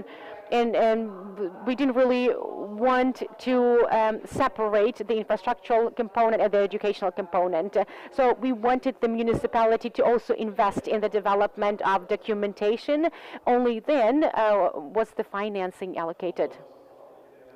Olana has already described it all. I just want to add that what we discussed at the Veloforum yesterday and the day before yesterday is really relevant for us. So all these solutions were utilized within our project, but it was a formidable task, to be honest, because some infrastructural solutions under review met with resistance from the motorist community. We had to do a lot of convincing and persuasion. The motorists would put an argument on the table that the entire street would be paralyzed if that solution were implemented. But nonetheless, we implemented the project as per our plan, and then we told the motorists, look here, the street is not paralyzed, it's even more comfortable. We channelized all the traffic flows. Now it's more convenient for motorists. They can drive at a higher speed, and there's more comfort and safety for pedestrians and cyclists. So all the solutions and techniques that were articulated at the Veloforum yesterday and the day before yesterday were translated into reality within our project. So these are handy and practicable solutions, but that requires public support because we definitely need to lobby and advocate for our interests in our car-oriented cities. Well, I think you mean advocacy, not lobbying, right? Because lobbying is something different. Thank you. Let's give another round of applause to the TUMI Travel to School project, Alina, Boris, and Olena. Now we're going to have not really a presentation, just a block of news and announcements. During this part of the Veloforum, we will continue talking about education, in particular cycling education. It was nice to be exposed to the experience of Zhytomyr, because I'm sure it will have its ripples throughout the country. I would like to introduce yet another project that UCycle has just launched, and we want to use the Veloforum as a platform of communication. So basically, we want to use this opportunity to announce it to the world. I don't want to be the only presenter. I want to the entire team up here. The team of the project called Cycle to School. So everyone, please join me on the stage. And I also want to invite our previous speaker, Alina Kundic. You know her very well. We engaged Alina in this project. I remember that once we had a chat with Alina, and I told her, you know what, Alina, you did something incredible in the city of Zhytomyr, and we would like to multiply and replicate this experience throughout our country. And we forged a team. Angelina is also part of it. Unfortunately, she was not able to come. We want to briefly present this project, what it is about, and what the purpose behind is. Cycle to School is a short title. The full name of the project is Implementation of Cycling Education in Ukrainian Schools, Promoting Sustainable Mobility and Enhancing Road Safety for Children and Youth in Ukraine. So this is the full title of our project, and it's quite telling. To put it briefly, we want to break through the education system in Ukraine, and we want to incorporate the cycling safety component into school curricula. We don't want to organize just one-off events and initiatives that cover only 10 to 20 kids. We want to step up our efforts and make these activities available to everyone. We are just at the beginning of project implementation. We partner with the Child Fund Deutschland, with the financial support of the Ministry of Economic Cooperation and Development of Germany. The Child Fund organization approached us several years ago. They were looking for partners to implement this cycling education project. This is something that has been in place in Germany for a long time, so we were a match made in heaven. You know that we carry out activities aimed at cycling education and awareness raising for multiple years. We do it in schools. We are invited to libraries, but in the past those were sporadic one-off events. Our trainers always agreed and accepted invitations, but there was no consistency behind these efforts. So we decided to ramp up our advocacy endeavors because we wanted everything to grow into systemic activities. And finally, our strategic and long-due dream has come true. The project will last for 2 years. Our target audience includes kids, parents, educators, cycling activists, NGOs, and patrol police officers. We want to use our enormous cycling experience within this project. Kids were never our target audience. Before I will explain why. We had a strategic session and did some planning about 4 years ago, and we asked ourselves whether we wanted to target kids, and we answered no. We didn't really want to do that unless we have proper cycling infrastructure in big cities. But now we can see that all the changes are happening. In the past 3 days, you have been exposed to multiple presentations on the positive changes in terms of cycling infrastructure in Ukrainian cities. So we believe that cycling will enjoy more and more popularity. So we want to be one step ahead and make sure that kids will be able to use bikes safely. This is just the beginning of our project, therefore we cannot really present the outcomes. We just want to explain why, what the idea is behind the project, and what are the problems that we want to address. We all know that the bike has a multitude of advantages. All of them have been enumerated, for example, in Igor Mohila's presentation, so this is something obvious. But I also want to present some numbers. I always start all of my presentations, in particular the ones that I make for decision makers, with this slide. You are all aware of Sustainable Development Goals, and they are on top of the agenda. Everyone talks about them, everyone writes reports about them, but not all of you might know that cycling promotes the achievement of 11 out of 17 SDGs. This is the study of the European Cyclists Federation. So whenever you design your projects, or whenever you want to convince someone why cycling should be developed, you can always refer to this study. It's not only about comfortable municipalities, there are multiple other components. They are climate change, gender equality, social equity, sustainable partnerships.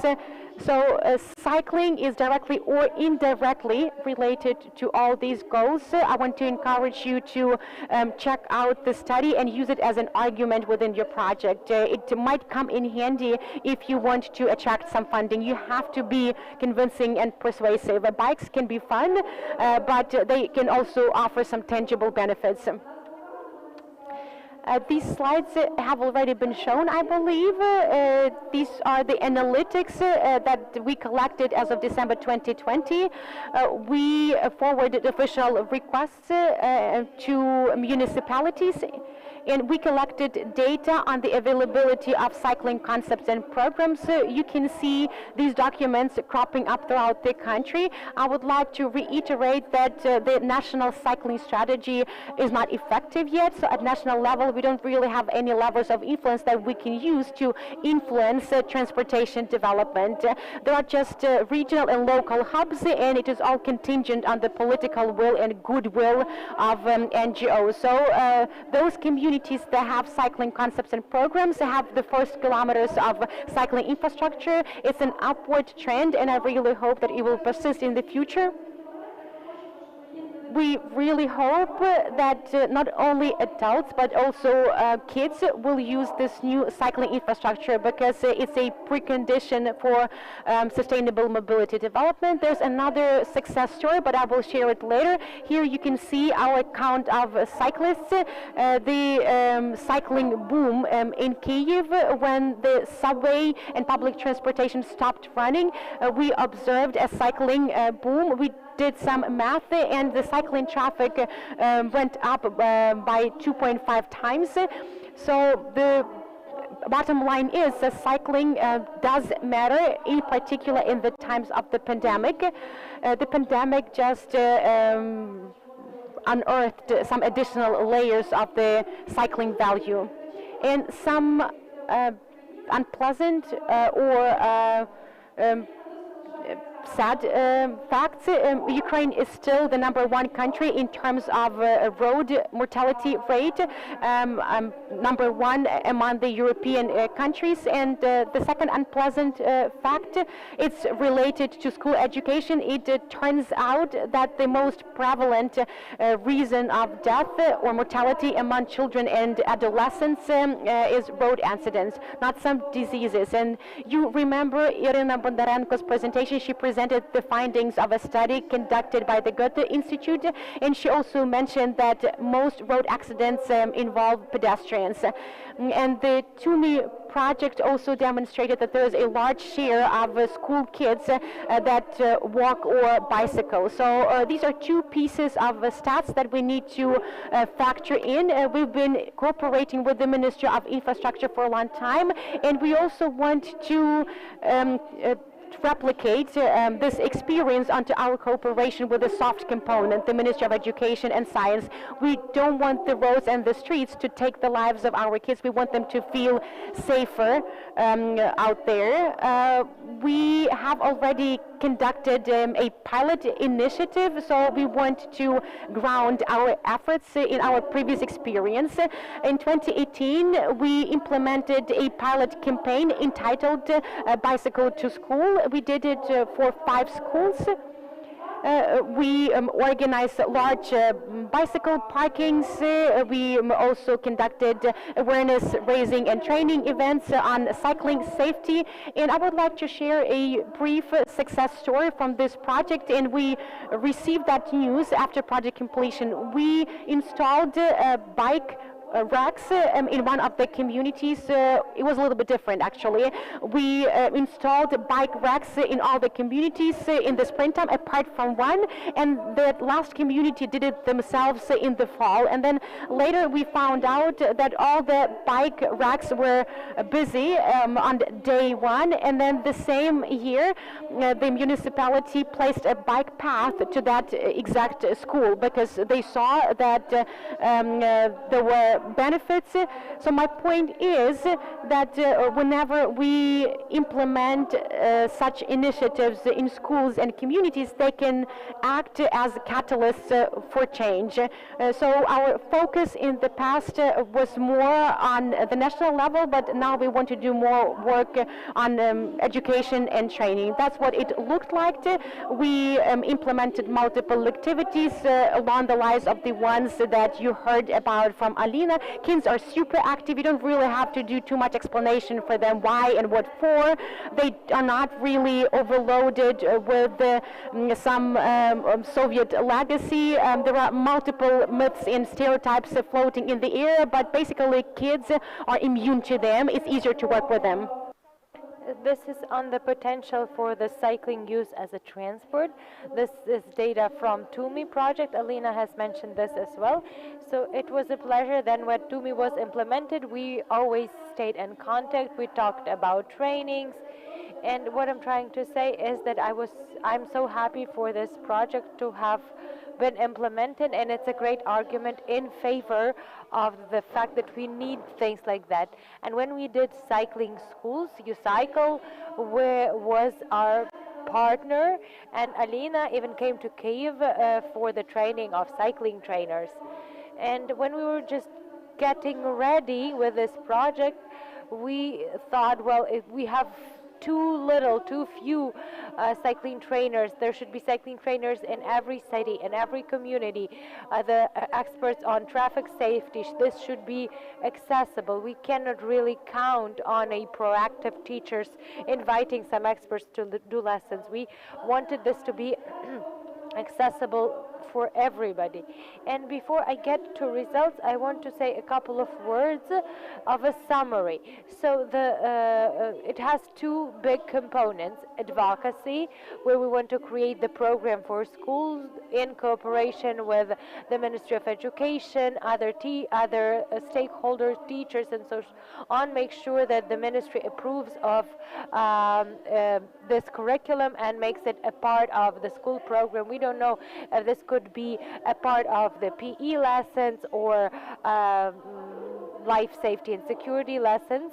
And the second component is our pilot project that we want to try and give it a go on the school levels in cooperation with 15 schools. We hope that this will be in demand. We will set an open call shortly. So finally, it will give us an opportunity to train cycling trainers, experts on safety. We have been working with school teachers, with patrolling police officers, and cycling activists. So this is an invite for you guys as well, that by the end of the year we will open a call for this training program. It's going to last for probably 3 days. We will give you out the certificates testifying that you are a certified trainer. And so now I would like to hand over to my colleagues. So I talked in general features about the project, because when we started the project we were trying to find our personal motivation within, and we have interesting stories to share, so we will publicize this of course soon. We have Natalia Knyazeva, who has been coordinating the cycle safety school in Kyiv, and she has been working on creating drafts for such lessons. We need to polish them together with stakeholders and partners. Natalia, say a couple of words. So this project has personal significance for me. I used to ride a bike as a kid.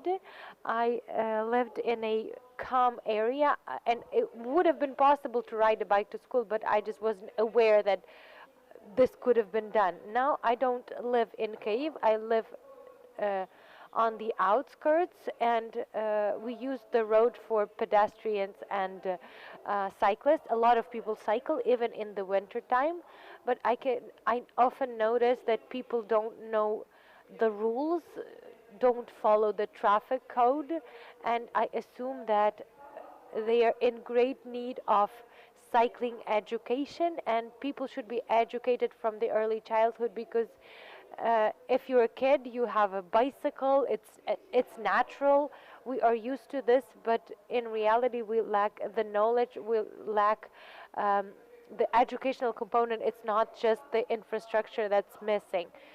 For instance, in our village we don't need much infrastructure because there's no traffic intensity, but education is what is missing.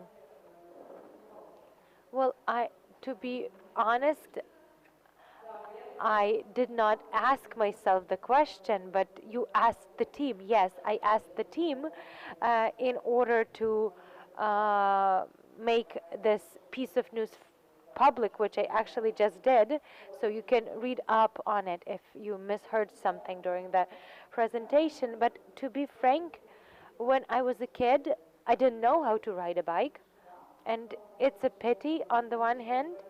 On the other hand, I learned when I was 26, and it was extremely scary for me to ride in the road, and I understand and can relate to all these people that said in Ira Bondarenko's survey that they feel threatened in the road, and it's because people lack experience, like for instance drivers do, because they are drivers, but they are not protected. Had this been a part of the school curricula, this might have alleviated the problem, and these trainings that associations of cyclists of Kyiv did, and then later on UCycle did, in small residential areas of people, it's just a drop in the ocean. There were cycling schools for students, but should this become a component of school curriculum, then it will transition into a full-fledged part of life of every kid and every teenager that will later on grow up to be full-fledged members of traffic. I remember my trip to Poland, to a small city where we met some PE teachers that actually do these cycling traffic safety lessons because it's already a part of the school curriculum in Poland. I was awestruck back then, and it seemed to me that this is a far-fetched concept in Ukraine if it's ever going to pass. And now I can hardly believe it that I'm present here and the presentation of such a large-scale project in Ukraine. But I think we have a plan. I think we have a team. We have relevant resources, and I believe that it will be brought to life within a couple of years. So hi again. I have a question to you guys. If you remember yourselves as kids, can you remember who was taught to ride a bike by parents, and who was taught, or relatives, and who taught themselves? And when you were taught, how were you taught? Did they tell you to follow the rules to get off the bikes, to follow the street lights, or did they just give you a push and say go? Well, this is not much of a training or teaching, you know. You have a bike, why don't you ride it? Well, bike is not a toy, and you shouldn't look upon it as a toy. Perhaps for more senior teenagers or for adults it's clear, but for kids you need to explain how things should be done, and before this safe infrastructure is installed you need to get there. Nobody taught me as a kid. I taught myself. I had an old Ukraina bike. I borrowed a bike from my father and I tried to ride it. I fell so many times, then I had iced bike, and finally I managed the craft. And nobody explained to me the rules of the traffic code or traffic rules, and nobody even communicated to me that I should not have ridden Ukraina bike at all because I was too tiny. And why I'm here, because being a part of the TUMI project and having implemented this project, I understand that both education, reach out campaign, infrastructure, these are the components that complement one another. And as a pedestrian, as a cyclist, and as a driver, I passed my driving exams. I passed all the tests myself without giving bribes, and I tried to fill everybody's shoes. And you know that kids are the most vulnerable participants of traffic, and you know that with the conditions that we have, it's quite unsafe to travel on a bike. But it is upon us to communicate it to children. What's the better way to travel, where you should take the left turn, when it's better to get off the bike and walk alongside, like I explained it with the case of school number 36, when I said that this is the visibility is of low level here, there's a traffic junction, it's better to get off and cross the road. And these principles that they use in Germany, in Denmark, in other countries, we should follow as well, that you ingrain these principles from an early age, and children later on educate the grown-ups, the parents, and tell them how things should be done, that we won't cross the road here because it's forbidden, or we will only start moving when the light is green. And I think that our project, to me, the way to school, has proved that children have a difficult mindset, and they know and they are able to influence their parents and change their parents. So I believe in this project. I have faith in just this project, and I think that while the infrastructure is being built, we should do education, we should do outreach campaigns, and through children we should try to reach the parents to preserve ourselves for the sake of this safe infrastructure. Having a great project is great, but believing in the project, believing in the story is also very important.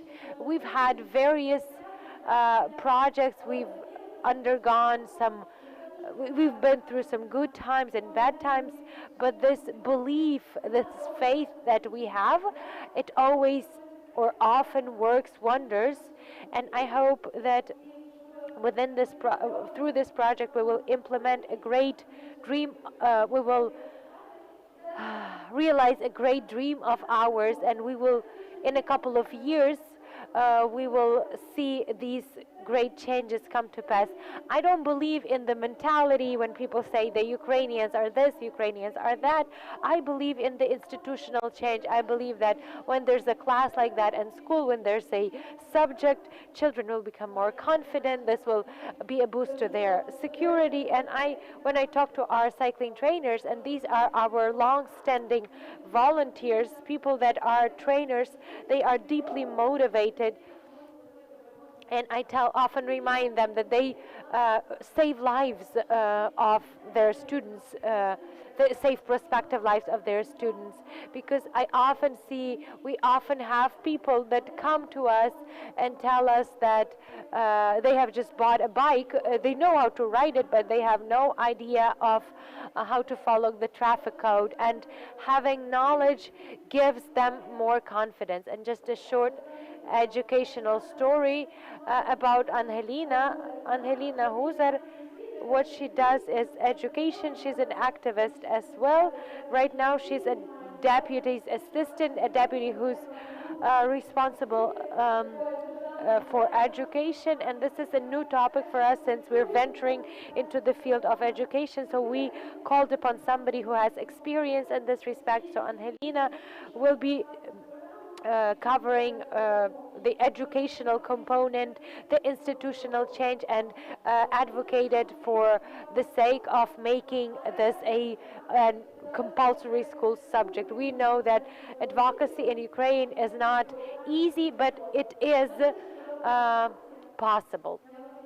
I also have a story that I would like to share, and I have never shared this story, but when I was a kid, when Marina asked me of my opinion of the project, I remember that at school we were taught how to collect mushrooms, but I never collected mushrooms in reality, and I have no intention to do.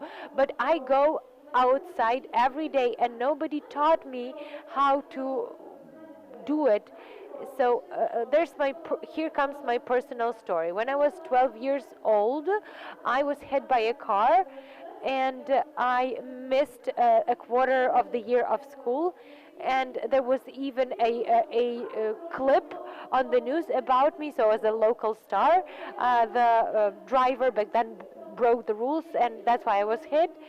But now when I watch what's happening in my town, and I remember the story of this road accident that happened to me, it did not change anything. And this street where this accident happened, there was only one thing that changed about it, because back then I was just happy because there were big potholes on the road surface, and the driver was drunk, but he wasn't going very fast because of the potholes, and that's why he hit me at a lower speed, and I survived.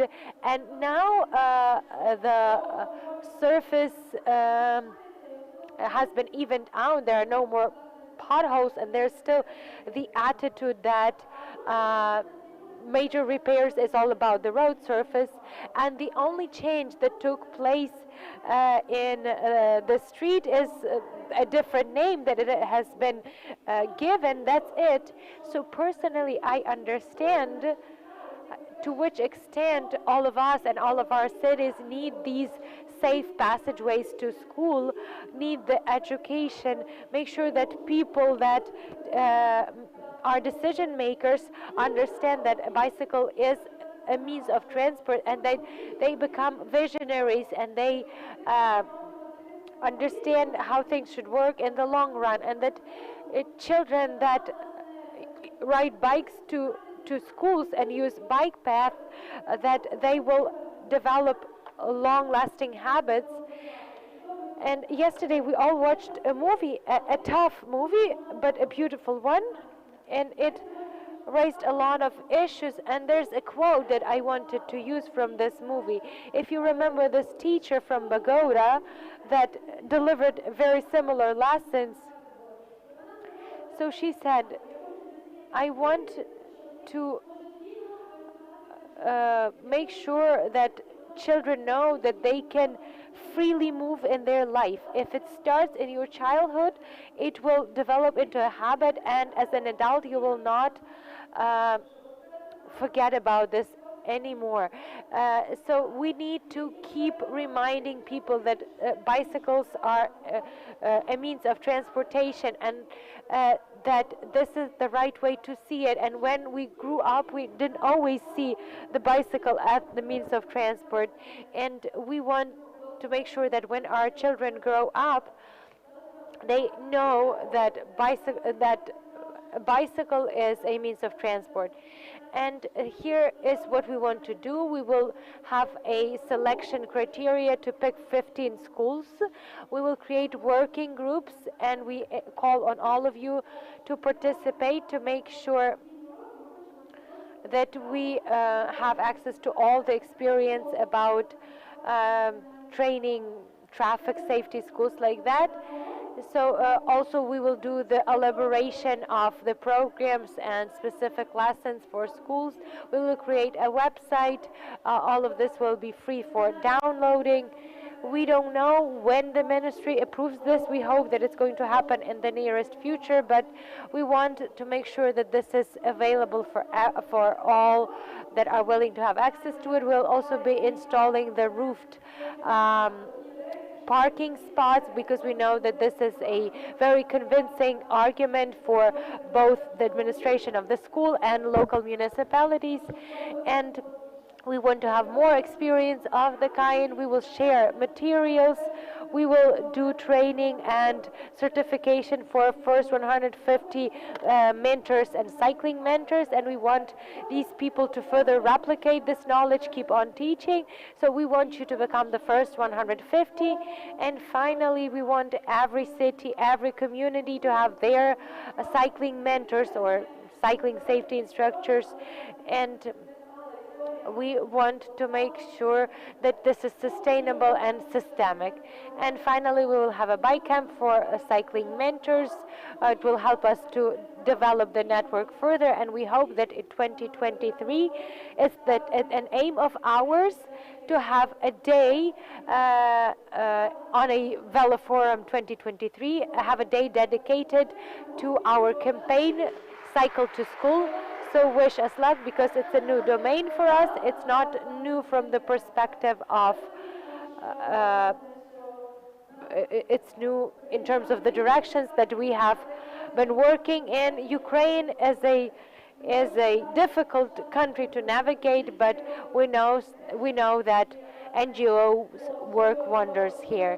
So we hope that we follow the example of this teacher, and this is the investment we want to make to the future. This is a full team of our project. Unfortunately, we don't have Andriy and Helena here. This is us in our new office. Come visit us. And I wanted to say thank you. We've been preparing this project for over half a year together with our German partners, and this is the most complicated project that we have ever drafted. Natalia, myself, and Katya Shulha. Katya is the program coordinator of Cycling Forum. She is not staying with us for this project. She has moved on, but I'm really grateful to Katya and to Natalia for this year that we spent together and for the fact that this project is being implemented. We collected voluminous data, we conducted numerous interviews, we called Alina multiple times, but we always grounded in our prior experience and we were inspired by our previous outcomes. So document your success stories and victories because that will help you move forward. So Katya, a big thank you. The fact that we have this project ongoing is your credit as well. And I'm also grateful to those municipalities who supported us with letters at the last stage of the application process. Bila Cerkva, Lviva, Mirgorod, some other municipalities as well. It was essential for us to demonstrate that the need was there. I don't really think that the Ministry of Infrastructure is on top of things. They don't really understand the need, but the municipalities are proactive and progressive. They supported us with their letters of support. They are actively engaged in the project, and I'm really grateful for the fact that multiple people throughout the country had faith in our project before its launch. We are done. Thank you very much. We took a little bit more time than allocated, but hopefully we will be able to catch up. Friends, thank you. Stay tuned. Follow us. If schools from your municipality apply, we will be more than happy. Maybe you can also recommend and nominate some cycling mentors. And of course, I want to express my gratitude to our German partners. Partnerships are crucial in our country, especially international ones, because they help us ramp up our advocacy efforts. So this is something that we strongly believe it's an integral component of our strategic activities. We always try to forge partnerships because then there will be better chances of us succeeding. So like the sustainable development with cycling definitely helps establish sustainable partner relations. We really hope that businesses will be supportive as well, that this project will bring together a large group of stakeholders that never networked before. That's it on our part. Please give us another round of applause because I was also the moderator of this session. Thank you very much. Sasha, the floor is yours.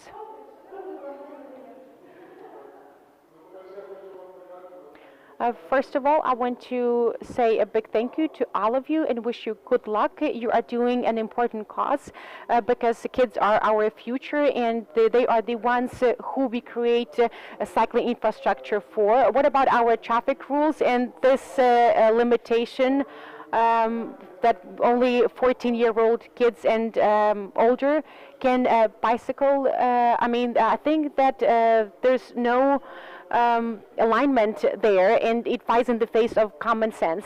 I also want to install bike racks on the school premises in my municipality, but there's a conflict with the traffic code. Our classes will target not only adolescents but smaller kids as well, but Bogdan is responsible for traffic code related issues, so it's his responsibility to make sure that this bike to school project will be beneficial to all age groups. This project is an important piece of this big puzzle. We have infrastructure, we have legislation and education, and all these puzzles need to fit. As for the traffic code, we drafted our proposals, but unfortunately there's no willingness on the part of the profile of the line ministries, like the Ministry of Infrastructure, the Ministry of Interior, Police.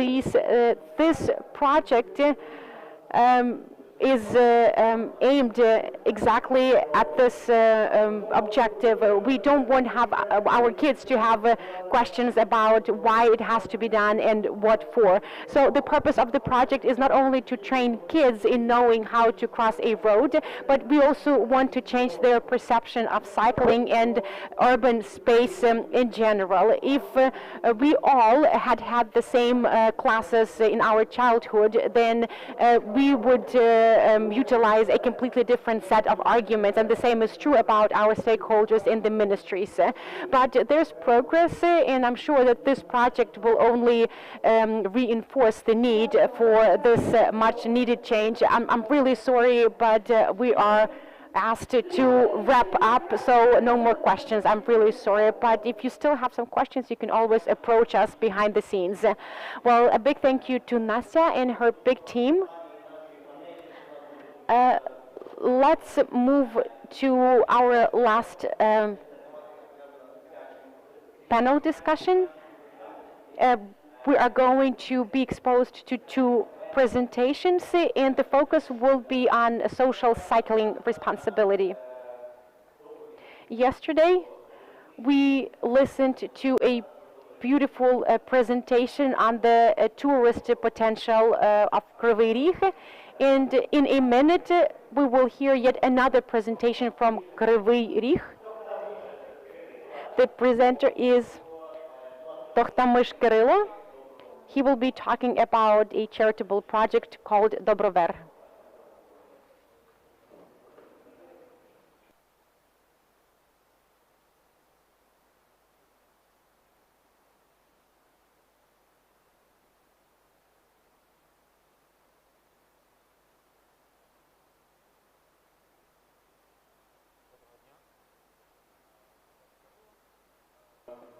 Good afternoon. My name is Kirilo, and I have a dream. I have a dream of each person on our planet to feel the joy of cycling. Of course, it's a global dream, but I want to start with my city. I want each resident of Kryvyi Rih to feel the joy of cycling.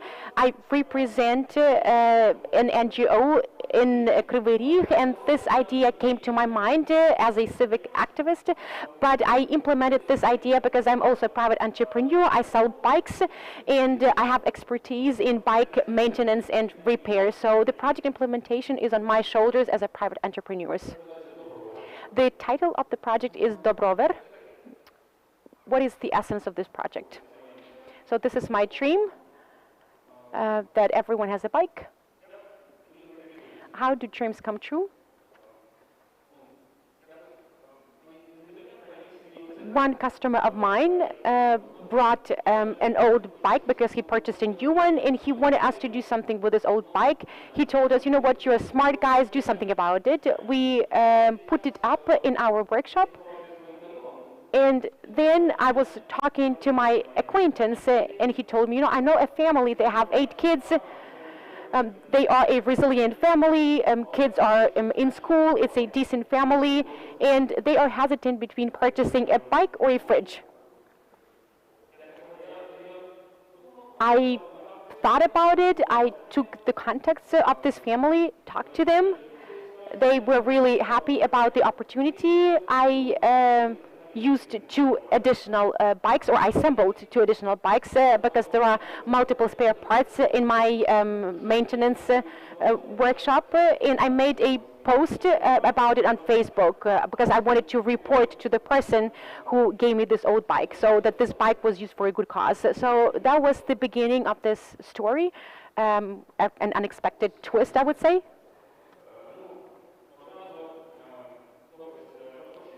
This post was reposted. People started calling me and giving away their old bikes. I was even interviewed by the journalists, and it generated chaos, true chaos. I received multiple calls from people who wanted to give away their bikes, who wanted to receive a bike, and as an entrepreneur I wanted to sort things out and streamline everything, so I wanted to transform chaos into a system. There were 4 issues that I wanted to streamline. I wanted to give a title to this initiative. I conducted a competition in the social media, and one activist came up with this title, Dobrover. It's a combination of 2 words, the good and bike. This is the logo of the project. And I think that the logo is quite telling. Some other issues that I wanted to attend to: how to fix these bikes, who to give these bikes to, and where to take the bikes from. the search of bikes, I received bikes from my immediate environment. My customers would give away their bikes, some friends and acquaintances, and part of the responsibility was on those people who received bikes. I mean, if you want to get a bike, you have to be cooperative, you have to meet me halfway and contribute as well. Repairs. I decided that the fee would not exceed 300 hryvnias, not more than 3 hours. And all the other bikes had to be disassembled for spare parts or submitted as metal scrap because I didn't really intend and set an objective of fixing each and every bike. Receivers, that was the most complicated part of this puzzle, and I decided to delegate it. First of all, I would like these bikes to be used and serve their purpose. They had to give joy to people. And I wanted people to really want this means of transportation but not be able to afford it. So first and foremost, I would give away these bikes upon references. I would receive them from my family members or friends, people that I trusted. If someone told me that there was a decent family or a person that desperately needed a bike, I just trusted their recommendations, and I would give a bike to such a family. Over time, the process was streamlined,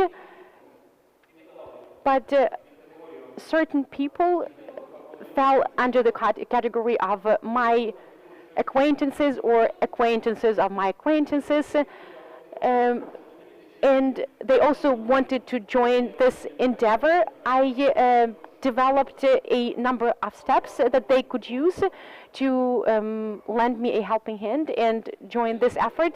So what exactly did I do? I wanted the receivers of bikes to be cooperative and contribute. Of course, I didn't want to check their papers or the status of such people. So people had to convince me that they were really in need of a bike and that they were not able to afford one. Then I asked 2 additional questions, whether they were from my city. I didn't really want to service other cities. It was not cost effective. And I would also ask the receivers whether they were willing to put in some effort. And everything was quite simple. They just had to make a post on Facebook about their participation in this project, and they had to call upon their family members, friends, and acquaintances to give in components and spare parts for some other bikes. I had another request. After they received a bike, I asked them to make another post on the fact that they had received a bike, that everything was honest and transparent. And about 95% of people would fall by the wayside. They turned out not to be interested because people didn't really want to do anything. They just wanted to get a bike.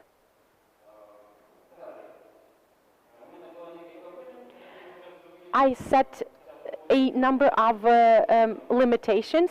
I didn't cooperate with children's care homes or some other institutions. I didn't cooperate with other cities, and I didn't really want to work with those people who were not willing to contribute as well. In the past 3 years, my team and I have distributed upwards of 100 bikes. I don't know the precise number because I didn't do the math, so it's a ballpark figure. Around New Year, I distributed about 17 bikes at a time, so that was one of my records.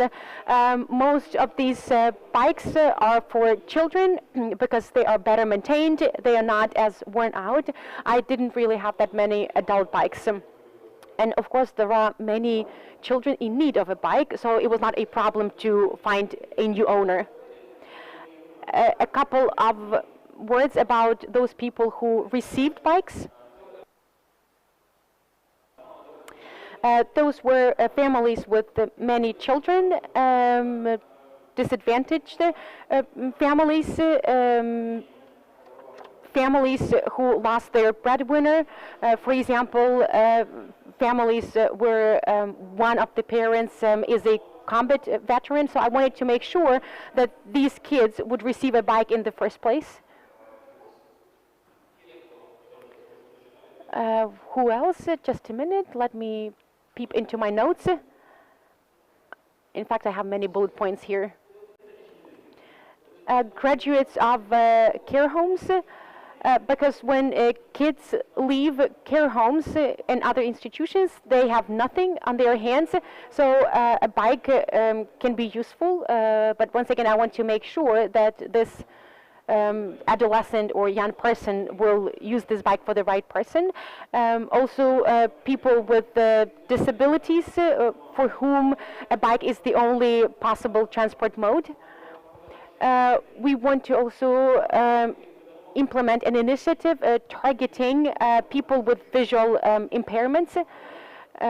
So it's something that is only at the beginning of implementation, and also people who underwent rehabilitation, former addicts. We want these people to reintegrate into the community, and I believe that bikes can come in handy to this end because they can reinforce the results of rehabilitation.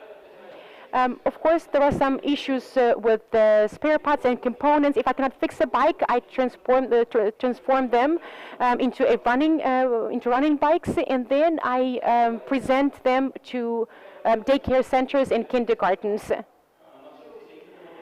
It's important for kids at an early age to learn to ride a bike.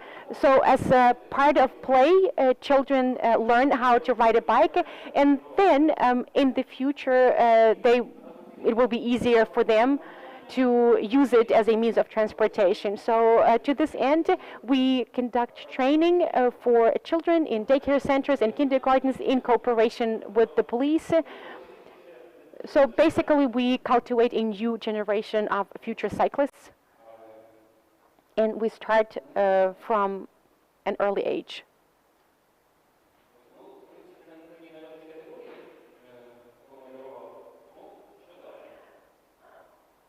What else can be mentioned?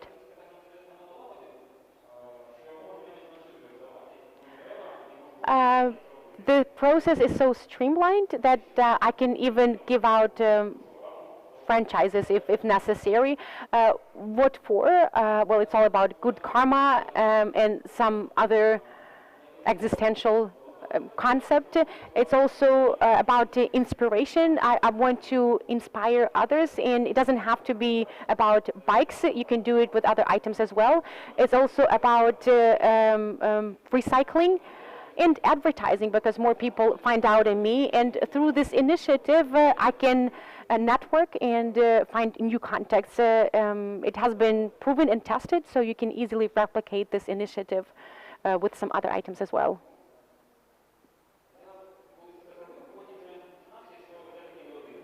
So I implemented this project, and then I found out that I was not the only one of the kind in the world. I tried to find out similar organizations. There's an organization called Veloforum in the Russian Federation. World Bicycle Relief is a global organization. Who is aware of it? They are monsters in this domain. So my 100 bikes are nothing in comparison with what they do. So I'm just a drop in the ocean. So they have already distributed upwards of 500,000 bikes. And their bikes perform a social function. They developed a model of a bike. It's similar to a Ukrainian one. It's simple and straightforward, and they distribute such bike in those areas that were afflicted by natural calamities or some poor countries like African countries. What is the social benefit? let me read some things out. Children use these bikes to travel to school. And I had a very similar experience that some kids in remote communities were struggling to travel to school. They didn't really have any means of transportation. So bikes are used to travel to school or travel to your workplace if you are far away from any major transportation hubs. Cycling is also about safety and security, and it's part of any relief program. So you can bicycle to any location, and you can also use bike for transportation purposes. You can carry some food products or medicines. Teachers and healthcare professionals can use it to travel to the workplace. On the one hand, I'm happy that World Bicycle Relief aren't represented in Ukraine because it means things are still okay here. What else could I share with you guys? I talked to the representatives of their offices. I want to keep in touch with them. I want to keep on going with what I do. I'm looking for other enthusiasts that would like to work alongside, so I would be happy to get to know you guys, and a couple of pictures to share with you. So this is my dream, that everybody can ride a bike no matter what their life circumstances are. Do you remember about the video? Could you please share a video off Facebook? Just a link. Should we turn it on? Could you please turn on the video? It's 7 minutes long. Maybe we won't do the entire 7 minutes.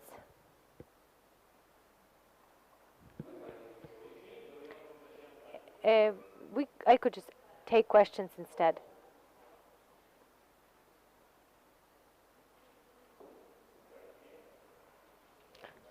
So what do we do?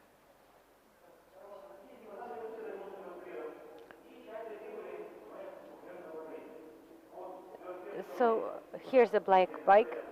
It has an interesting story. A priest came to us asking to repair the bike, but it was too expensive.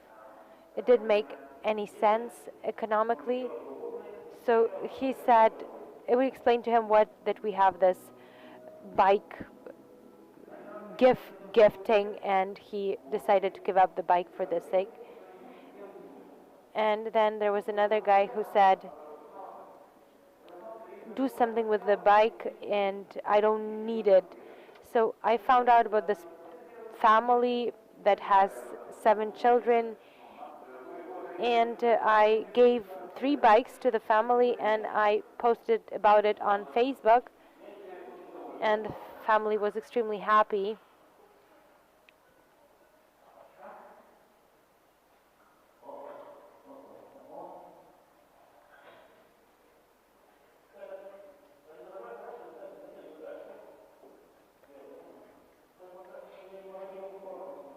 Difficult to make out what they're saying in the video.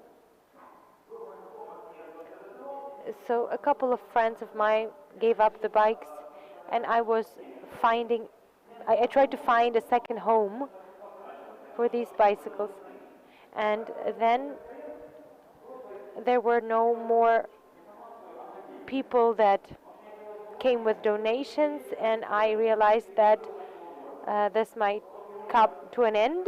So I asked people to help me promote my activities, and it was really easy to disseminate the information in the social networks. And a lot of people started approaching me, both people that wanted to donate bikes and also people that wanted to have a bike.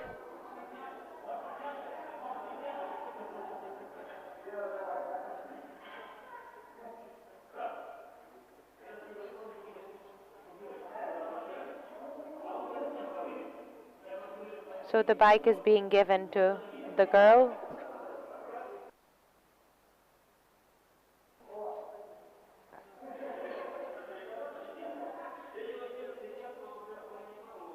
And this is a bike for older children. So I contacted Kirilo in order to hear from him who he thinks needs really a bike. And I heard about this ad online that people that have a family with many children could apply for a bike, and I decided to turn. So we still have 5 minutes to ask questions. We have references to Sergei's profile. We could also send this video, link to the video in the chat, so we still have 5 minutes to ask questions. Marina has a question.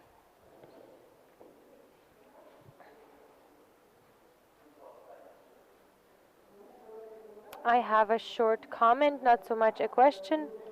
When I saw the name of your report and the program, when I uploaded it on the website, I was very surprised that you are from Kryvyi Rih, because I have heard of the same project from Minsk, and it had exactly the same name, and it's a happy coincidence, and I am awestruck that such a project exists in Ukraine, and the fact that you managed to hand over 100 bikes in 2 years, I believe that this is extremely impressive, and you do it in your own time, and a lot of efforts are required to communicate the details to repair the bike. So I just want to say thank you for making this possible in Ukraine. I have a question. 100 families or 100 kids received a bike. Do you have any examples that perhaps after they have ridden the bikes, they still handed them further over? Or maybe you keep in touch with them, maybe they saw that somebody else still needs a bike and they would bring somebody over or hand their bike over, but asked your advice about it, or brought some other clients, so to say. So has there been a continuation? I've grown up, I use this bike, I hand it over. Well, this is usually what I ask people to do, to make sure that if a kid grows out of the bike, they don't sell it, they don't give it up, but they hand it down to somebody who needs it. I had an interesting situation, a father and 2 children that were underprivileged, and by reference from a social worker, I gave them 3 bikes, and one of the bikes fell to pieces, and they were really nice, polite. I know that they didn't do it intentionally. They became active cycling tourists, not longer trips, but I started following them, and in a year they return and they say that we realized that we need to have our own bikes, and they brought the bikes back, that I was able to hand them over further to other people.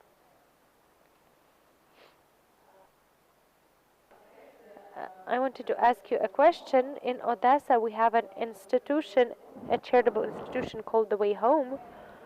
This is where the children from unhappy families come, and there's a cycling enthusiast or cycling handyman, technician, that trains the children how to manage and maintain bikes. Do you do anything similar? Yes, I have a cycling school where I teach both children and adults to ride bikes, to even the people that have anxiety or fear are able to learn how to manage their balance. And I also have a maintenance school. Uh, so I picked up over the carpenter's class, and I help children to learn to use these tools in order to provide maintenance repairs for the bikes. And I think that for children this could be a great way to earn their first couple of hryvnias. So this allows them to earn a bit and be helpful to somebody. And then later these children or these adults, they are usually happy with the outcomes, and they come and volunteer together with me with my activities. Thank you so much, Karelo. Thank you for what you do. Thank you for your presentation. Thank you for telling us about this. We hope that there are more enthusiasts like you in the future. Thank you.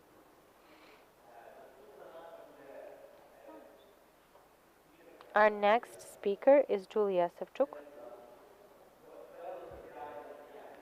She's going to be talking about social activities, and the topic is I see it, I can do it, I will help you. So it's a very interesting and very important topic, and if there are people that live within certain constraints and we help them to experience the life to the full, then it's a wonderful opportunity. Hello everybody. Thank you for inviting me. It's a pleasure for me to be here in Uzhhorod, be a part of Ukrainian cycling community, but I would like to start with an overview of history of our organization and what it is that we imply with our organization. I see, I can, I will. Our organization, I Fight for Right, is the organization for people with disability, but we are a bit different. We differ from what usually people think of when they think about disability. We are not a charitable organization. We fight for human rights. And when I tell you about our cycling marathon, you will find out that it's not about pleasing your karma, but it's about equality. It's about the fact that people with disability, they don't want to be felt sorry for. They want to know they are full-fledged personalities and they have equal rights. Usually, what we know of is that there are people that can see, people that can't see, and tandem bicycles. Those that have tried these bicycles might be aware of the fact that these bikes are not very popular in Ukraine, but in reality, it's much more flexible than you might think. So our project is about love, family, and about us being all a family, because riding tandem bikes really brings people closer together. So our story started back in 2015, where we had just the 2 tandem bikes, and using these 2 bikes, it took us also almost a month to travel all across Ukraine. So the person that can see sits up front, the person with the sight impairment sits in the back. There are a lot of myths saying that the person in the back might not even need to paddle, but in reality, the tandem bike is a regular bike, and the 2 participants need to keep on paddling in synchrony. And of course, the person who is steering kind of work as an audio guide, as a cycling trainer because they are relating to the person with a visual impairment about where they are, what they are doing, what's located around them. And yesterday when somebody talked about audio guides, I thought that this would be extremely helpful. So let me tell you about the idea behind this cycling marathon. The idea was a brainchild of Lviv resident Mykola Pech. I am familiar with many people. Unfortunately, Mykola has passed away, but he was a great friend and a leader for us. So at the beginning of the 2000, he was already working the computer. He traveled to the United States, to Great Britain, and this is a story about equality. And Mykola was the one propagating the idea that people who have eyesight impairments are not like regular people or are not full-fledged personalities.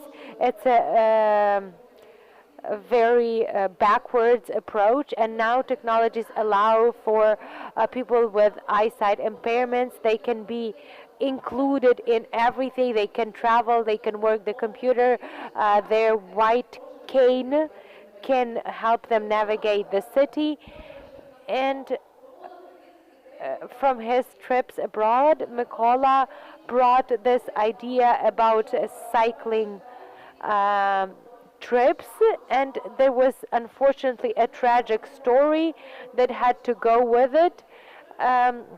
We were supposed to we were supposed to get support from the U.S. Embassy, but in that period of time, Mykola passed away.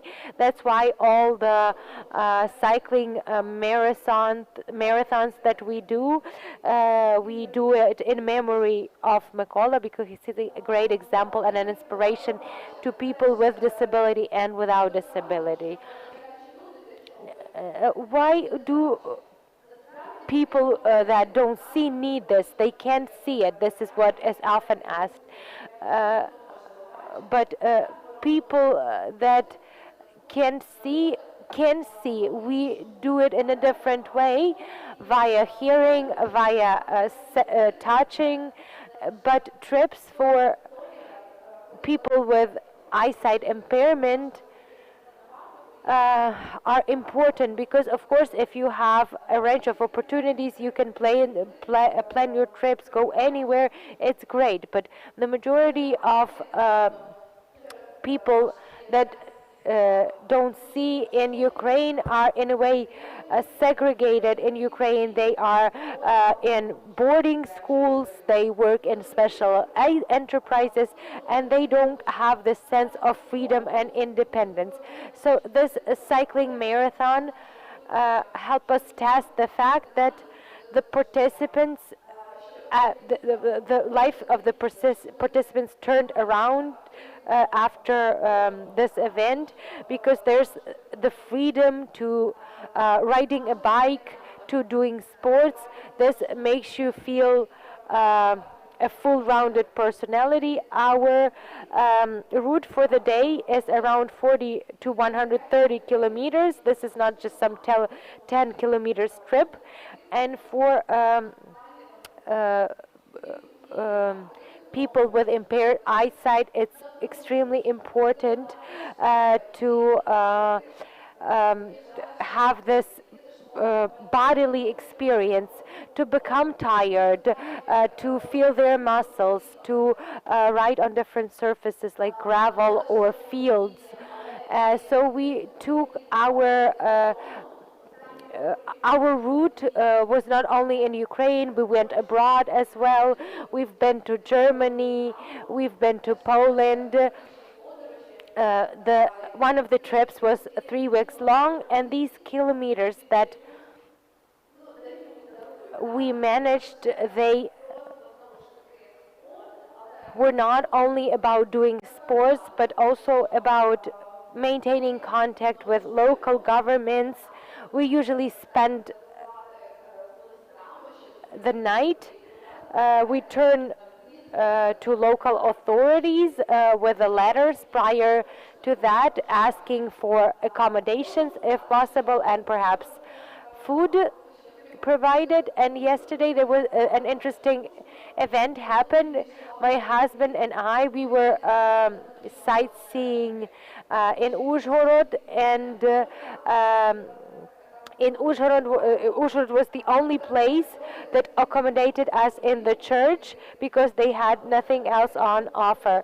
This was 7 years ago when we had our cycling trip. It was quite weird because I wouldn't believe that there isn't a school or a university or some other premises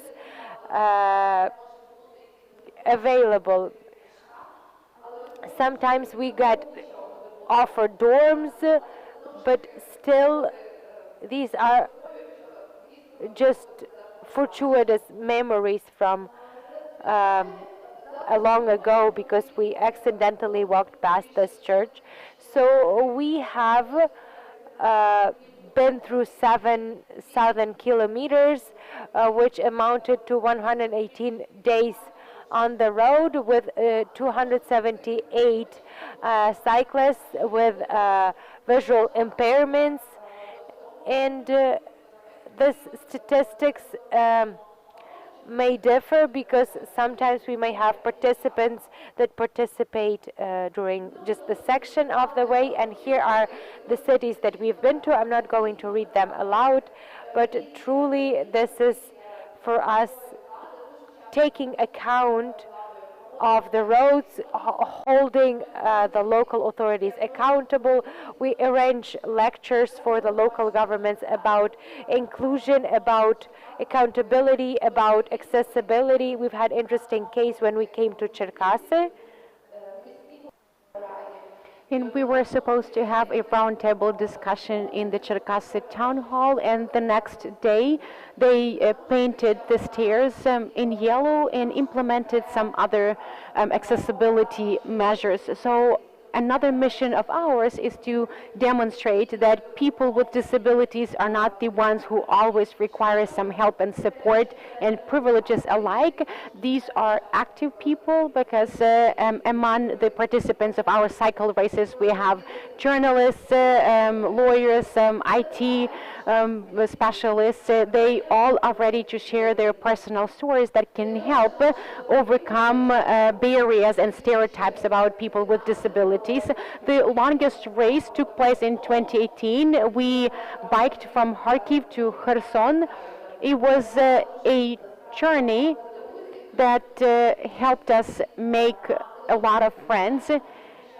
Whenever we enter a city, we try to meet with the local cycling community. I'm not sure whether there are people from Zaporizhia here, but Zaporizhia is on top of my ranking in terms of the welcome and hospitality that we felt there because they arranged some city tours and other activities for us. It's a great tool to engage people with visual impairments. What are some other benefits? Svetlana, our participant from the first cycle race back in 2015, has a very interesting story. When Svetlana decided to participate in the cycle race, she thought that it would last just for several days. She participated on her own, but she was supposed to have a wedding, so she participated in the cycle race, then she went home, and then we gave her a Tamdam bike as a wedding gift, and the couple still uses the bike. They even visited Germany by bike. So cycle races that we organize are about love and passion for Ukraine, traveling, and bikes. As I have already mentioned, we travel for the sake of equality and equity. We want to debunk some of the existing stereotypes. We want to dispel this perception that people with disabilities are the ones that are just require help. If you are from Odessa, then you should know that during 100, 200 or 300K cycle races, there's at least one tandem bike. Yevhen Chavhoysky lives there. I've mentioned this number of 7,000 kilometers in the past 7 years, and I think that the number for him is like threefold higher. He has 3 tandem bikes at home. He maintains them and fixes them at his own cost. So a tandem bike can be used as a tool of equality. And I want to share my personal story. I organized the first cycle race. I got on a tandem bike at the age of 30-something. Someone asked this question about who taught you to bike in your childhood.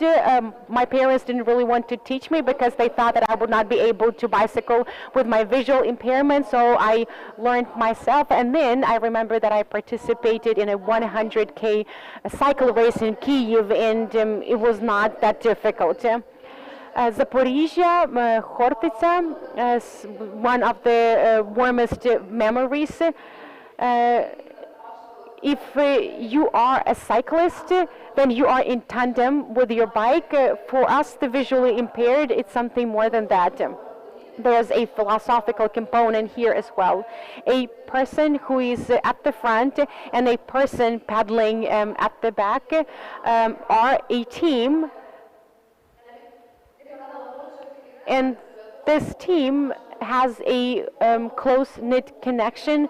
You have to be on the same wavelength. You have to speak the same language. You need to know when to stop paddling, which food should be first when getting off the bike. And it's very important for the visually impaired because it gives some freedom, communication, and even more confidence in life in general. Localization, as I have already noted, this bicycle race was initiated in the city of Lviv. That's where Mykola Pech lived. It's all started with 2 tandem bikes. Now we have about 15.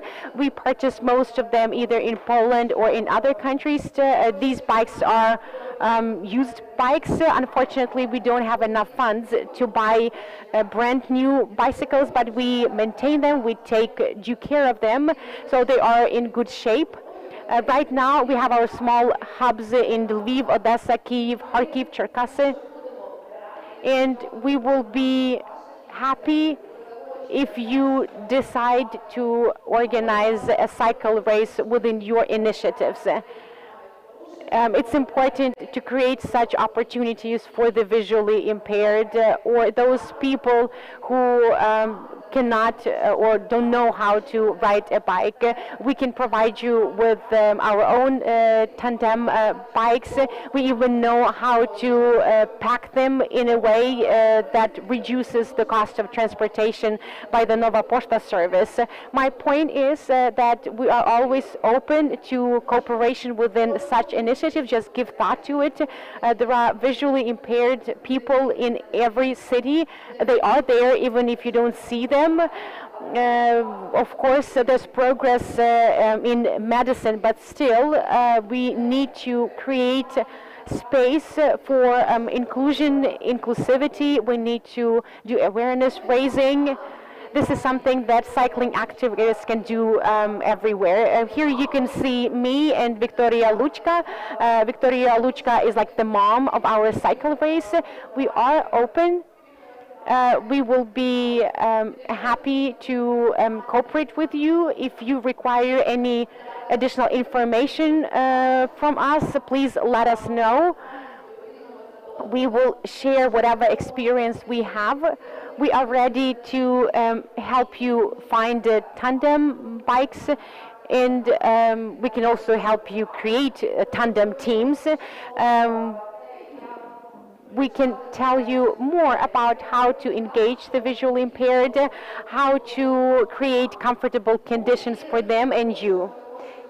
And I also want to encourage you to join our friends community. It's a community that we want to set up. those people who bicycle in the front seat are really important. So we need to promote our initiative among them in the first place. We need more people who would be willing to be in the lead in this tandem. If you are ready to do that, if you are ready to put on that cap, please contact us. And before I finish my presentation, I would like to point out that in the past 7 years we've drawn some conclusions, and the key one is that equality can be a reality. You can implement successful projects even without considerable funding. In the past 7 years, we have not received a single penny from the public budget. Everything has been implemented through the contributions of volunteers, benefactors, and activists. So everything is possible, especially if there's a community of people who are in love with traveling. Are there any questions?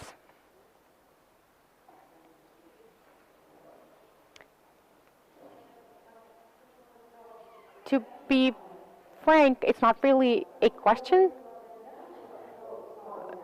My question is not really related to the blind people, more about people with some visual impairments. What are the colors that people with visual impairments that can still see noticed most? Because, for example, there is a parking facility, and there are these circular barriers, and people with visual impairments that still have some eyesight complain that they cannot see them. Pedestrians want them, but the people who cannot see at all want them to be removed. We conducted a survey among our people with visual impairments, so they say one thing. Those people who lost their eyesight completely have a different perspective, and there's yet another viewpoint from the pedestrians. We don't really want to make a decision based on majority or minority, you know, that people who can see are in majority and the visually impaired are in minority. So my question is, what are the colors that people that still have some eyesight can see and distinguish? Maybe you can help us establish this dialogue with people with the minor visual impairments. I have an acquaintance, and once I implemented a project targeting children with mild visual impairments. We organized some master classes and workshops for them. They really enjoyed it. But the first question that I received was whether they can see something. Well, I said, well, I'm not sure that I can see everything because I cannot really see everything distinctly without eyeglasses.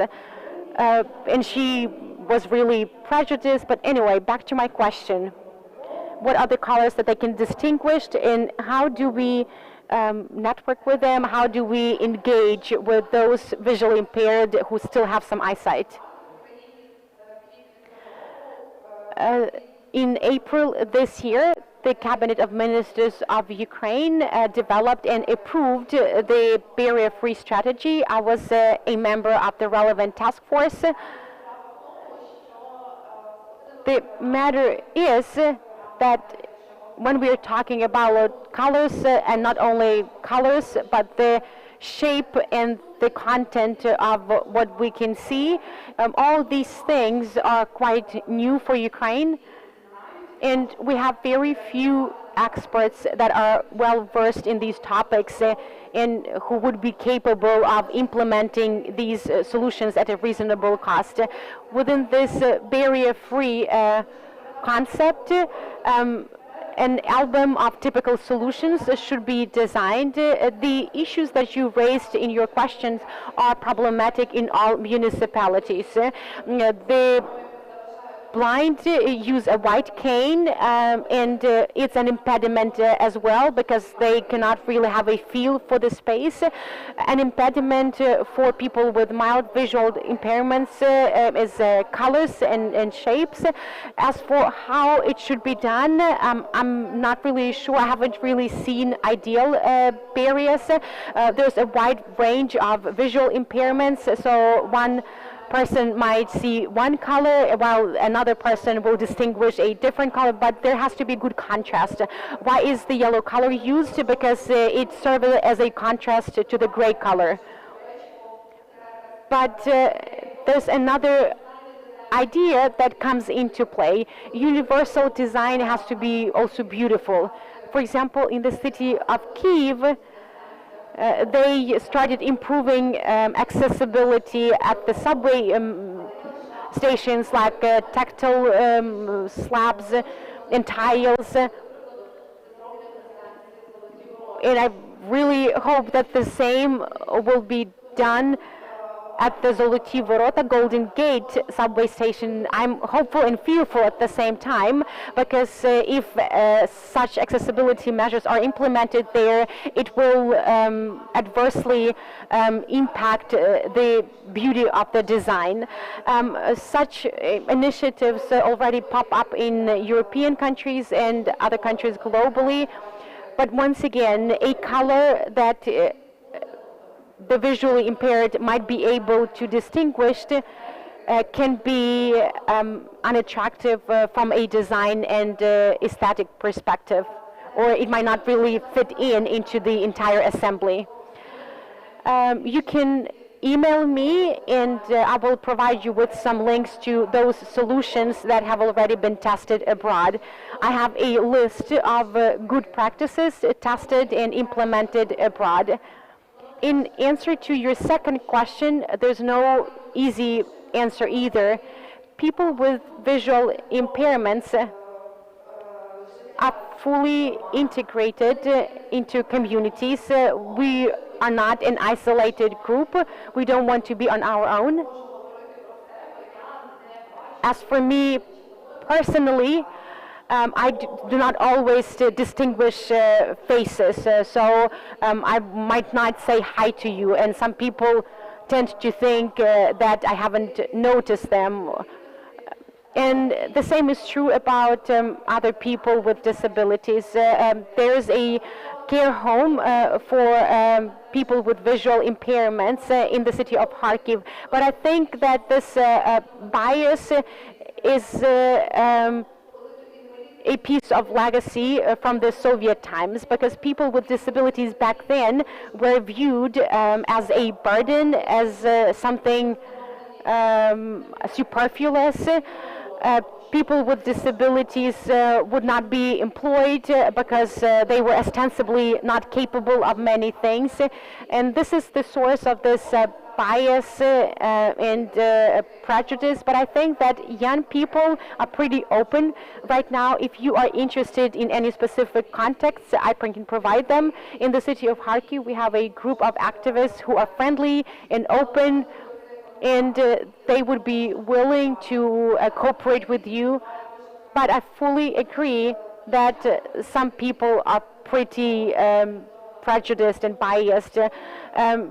People with visual impairments take the brunt of the stigma that we still have in our society, and one discussion on this topic will not suffice. We will need to keep raising this issue again and again.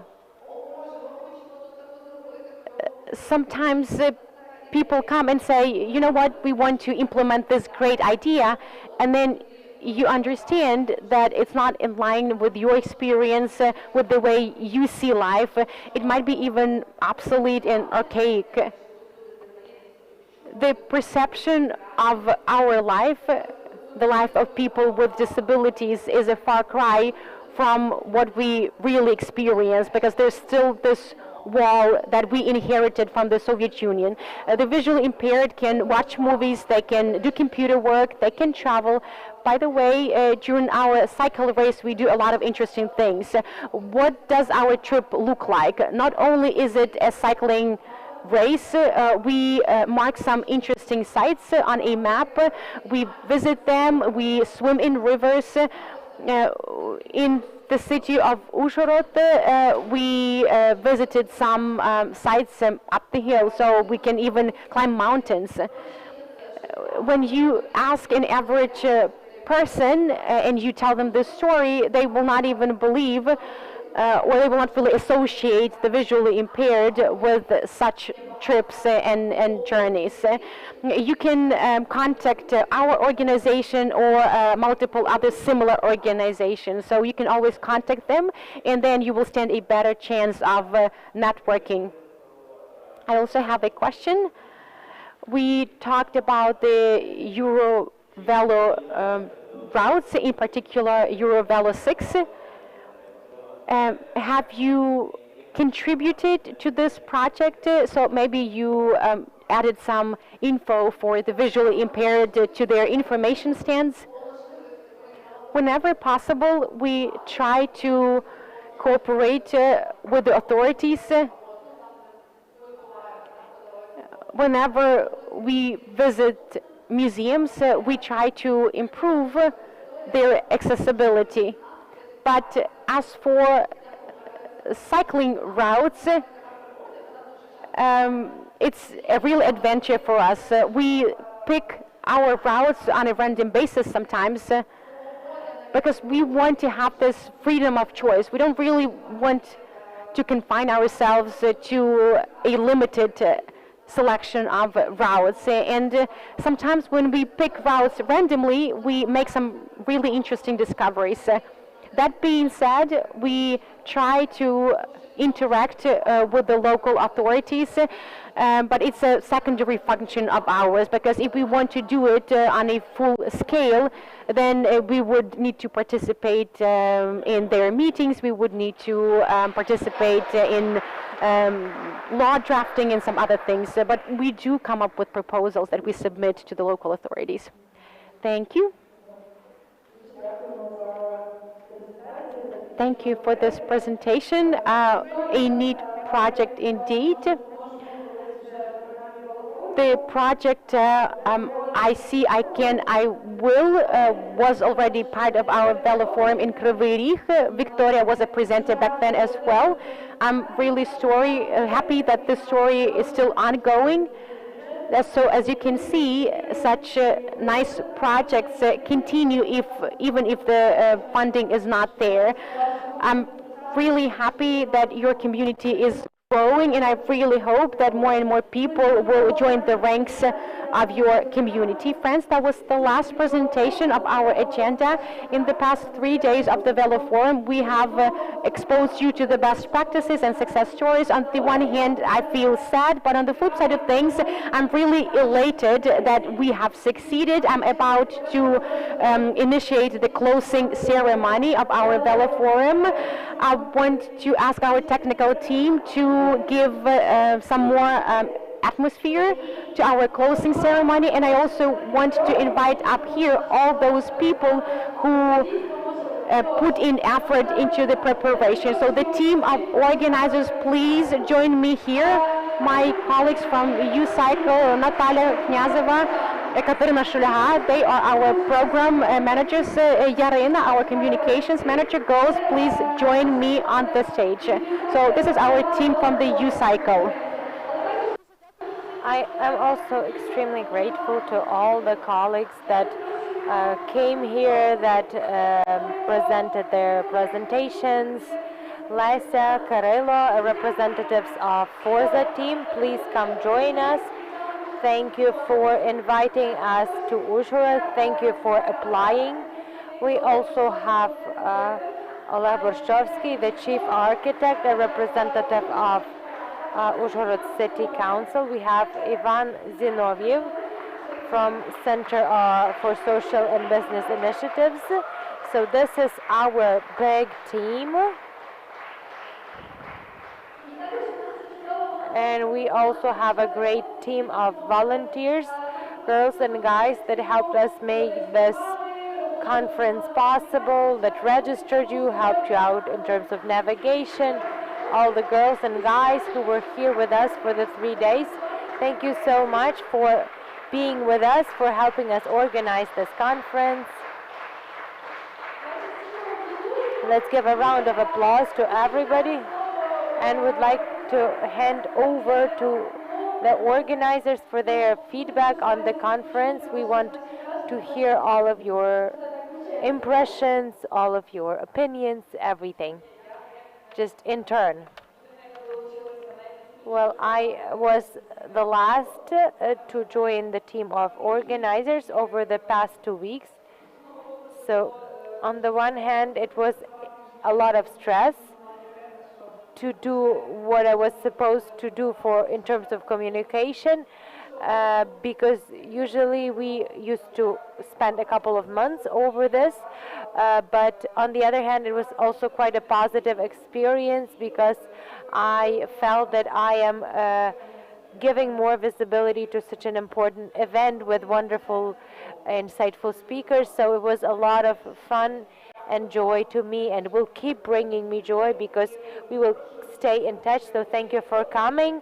We already have pictures on the website of the Veloforum, so please keep sharing the information about the forum, keep posting, keep the information going.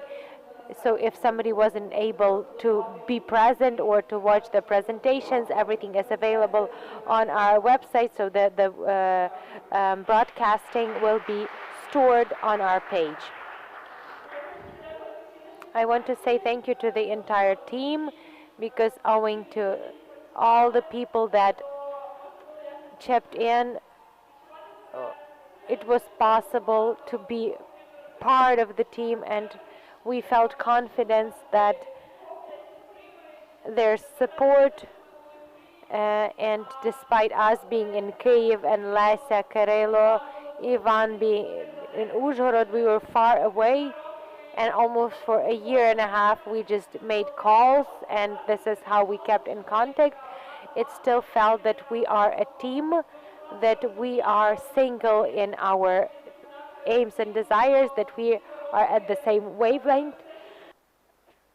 I'm grateful to everybody who made possible for this event to happen, everybody that gave their consent to our innovative ideas, to the freedom that we received in terms of planning and scheduling the program. Thanks to Marina, who helped out, and thanks for your professional conduct.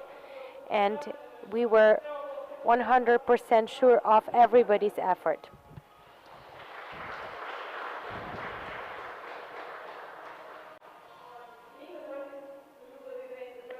My favorite day is the first day, when people come, when you see finally their faces, when you see your efforts finally materialize. And even though it feels like there are not that many of us on the location, but at the same time you need to remember that we have hubs, and the cycling forum took place in 4 cities simultaneously. And even being here, Katya and I have 4 more chats where we receive pictures, we get the news, and we are grateful to our partners, to international donors, to Heinrich Böll Foundation, for making it possible for us to share the cycling forum with other cities and give them the opportunity to be part of this community. And I want to say thank you to our volunteers who helped us make sure that you guys are comfortable here during the 3 days in Uzhhorod.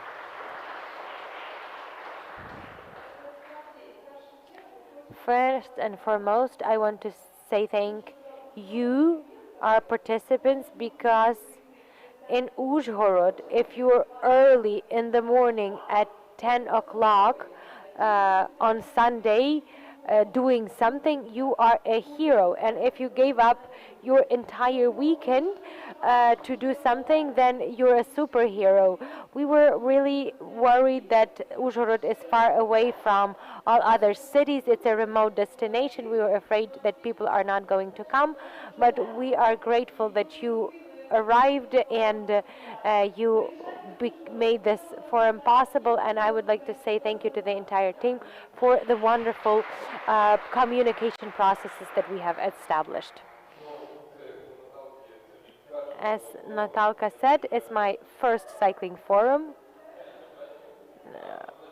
Well, for me, it's my first cycling forum.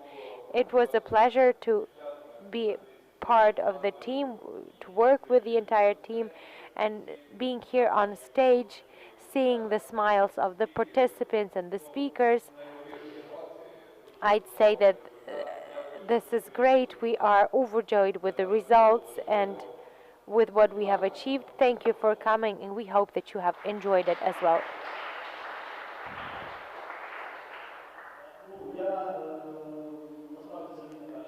This is not my first cycling forum, to be honest, and I'm happy that every year, seeing your faces, I recognize the friends, I give out hugs, I know why they are here, and I know what they have to show for it. But for the entire team of organizers, I think that you guys will agree with me that we have been waiting for this moment for a very long while. We waited to make sure that it's all over, so that all the organizational stages are over, because there's been a lot of work, a lot of effort, and we are really tired, but we think that it's the end of this year's cycling forum, but it's also serves as a beginning to the next year's forums and fora in general. So be active, keep on cycling, and make changes happen in your communities. I'm not as creative. It's my first time in the cycling forum as well. So I wanted to say thank you to the organizers, to the participants of the cycling forum on behalf of the city mayor and the city council. But most importantly, I wanted to say that over this year and a half, or since the pandemic started, all of these limitations were tough on us in terms of live communication. So thank you for gathering all of us together, that we were able to talk face to face. It's very different from communicating on Facebook. It has a very different effect. So thank you for coming and visiting this city on the bank of Uj. You've seen some positive and negative aspects of the city, and owing to the people that participated in the workshop, I think there are going to be some changes for the better happen. I think our city will become more comfortable and more accessible. Thank you, and please come visit us again. Here is our team of volunteers. If you could just say a couple of words. I know that this is your first cycling forum, and when we arrived on Thursday, we explained to you the history of our organization. So if you could say just a couple of words. For me, it was a pleasure to visit the cycling forum, to listen to interesting presentations. I'm thankful to the participants that have been here, and I was happy to see some of the speakers, and I've heard of them from other projects, and also it was interesting to listen to the information about how developed cycling is in Uzhhorod, and in one of the parks we also have cycling paths that are already in place, and there's to be a continuation. So thank you. It was a pleasure to meet the organizers and with new volunteers, and well, thank you.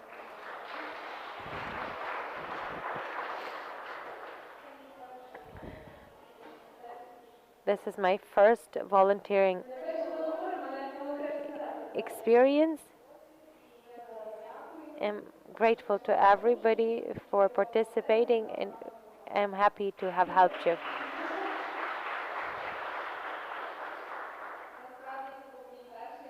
This was my first cycling forum, and I'm happy that we can host such a large-scale event in Uzhhorod. I'm grateful to the organizers. I remember you come the first day and tell us a lot of things about you and about cycling and about bicycles, and it was extremely interesting and a very emotional experience. I would like to say thank you to the organizers, to the participants, to the speakers and volunteers for making this event possible. For me, it's a first. To be honest, I was pleasantly surprised that there are so many interesting projects in our country, so many movements and so many events around the topic of cycling and inclusion. I think it's great, and we're going to make it happen. So here are the new agents of influence in Uzhhorod for cycling. So I'm sure they are going to support us in the future. So let's say thank you to everybody who's on stage. But still, there are many more people that helped us make sure that events turned out to be successful. We have wonderful interpreters that made the event possible. All has been with us for many years, and all our broadcasts are also recorded in English, so whoever wants to look up any of our presentations in English will be able to do so. So let's give a round of applause to our interpreters.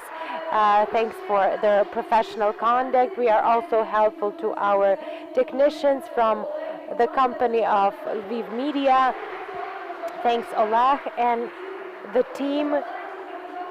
Even though going online is not always easy, this has been our first experience of doing online broadcasts, but we are happy that it was made possible, and we're sure that we will collect the knowledge, and in this way we will be able to extend the audience, the target audience of our conference. We want to say thank you to our photographer, Mihailo, who made wonderful photographs. And Marina already has announced where we can find these pictures. We want to say thank you to Pavlos Chedrin, who created a website for a cycling forum, and now it's a true online library. We put a lot of work into this portal, so let's say thank you to Pavlo, who's a part of the team Spilno Hub Zaporizhia. And now I would like to say thank you to our future partner and future city that is going to be hosting the cycling forum. It's Zaporizhia. So we have already handed over our token of a cycling forum, and soon we will probably get invites to a new cycling forum. Hopefully we will be able to announce the date soon, and we'll be happy if we manage to invite all of you to Zaporizhia without any limitations. So see you all in Zaporizhia. And on behalf of our team of organizers, I want to say thank you to the team of moderators, because basically we were here in two capacities as organizers and moderators, and it was a lot of added load to keep in touch with speakers to collect the presentation. So let's say thank you to all the speakers that brought along these wonderful presentations. Let's say thank you to those that presented online, and these 30-minute long presentations sometimes account for years of work, and I'm happy that we have this platform where we can celebrate our victories, where we can inspire one another and draw energy for further success. So thanks once again all the speakers. Let's give a round of applause. And all the words of gratitude go to our hubs in Kramatorsk, Odessa, and Berdyansk. We are impressed with how they arrange themselves. They have had their own programs, their own workshops, their own events, and this testifies to the fact that Cycling Forum as a format lives on. It replicates itself, multiplies best experiences, and we are happy that we took this risk, and it took off and local events came to pass. So once again, greetings to Odessa, Kramatorsk, and Berdyansk. And finally, I would like to say thank you to all the partners. They made this event possible, because I always used to say that Cycling Forum is a unity of many partners and many people, because this conference testified to the facts how networking turns into partnership. So first and foremost, I'm thankful to our local partners here, Uzhhorod, Varosh Khlyb, Stefanyo Confectionery House, and Transcarpathian gingerbread, the Karpatsky Pryaniki, also our online guide, Varosh Transcarpathia. So please make sure you visit this website. And finally, I'm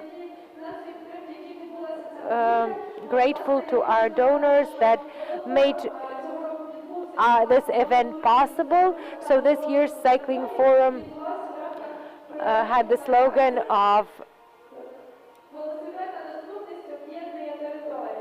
cycling mobility, cycling accessibility connects territories. So we are grateful to two organizations, Center for Social and Business Initiatives of Yaremche, and Agency for Sustainable Development of the Carpathian region called FORZA. And this project is implemented under the Transborder Cooperation Instrument for Hungary, Romania, and Ukraine 2020.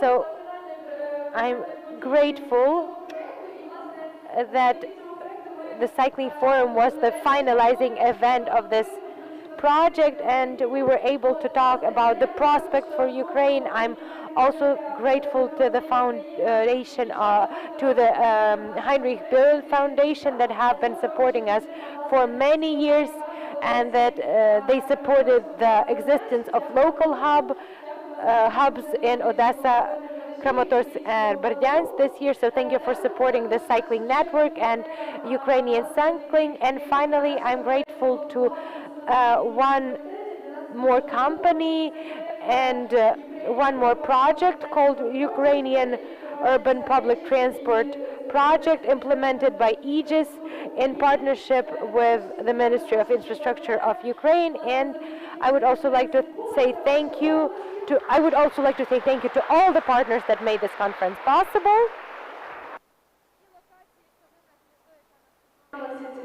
And of course, this venue, Sovine Gniezdo, Owl's Nest, for their hospitality in the past 3 days.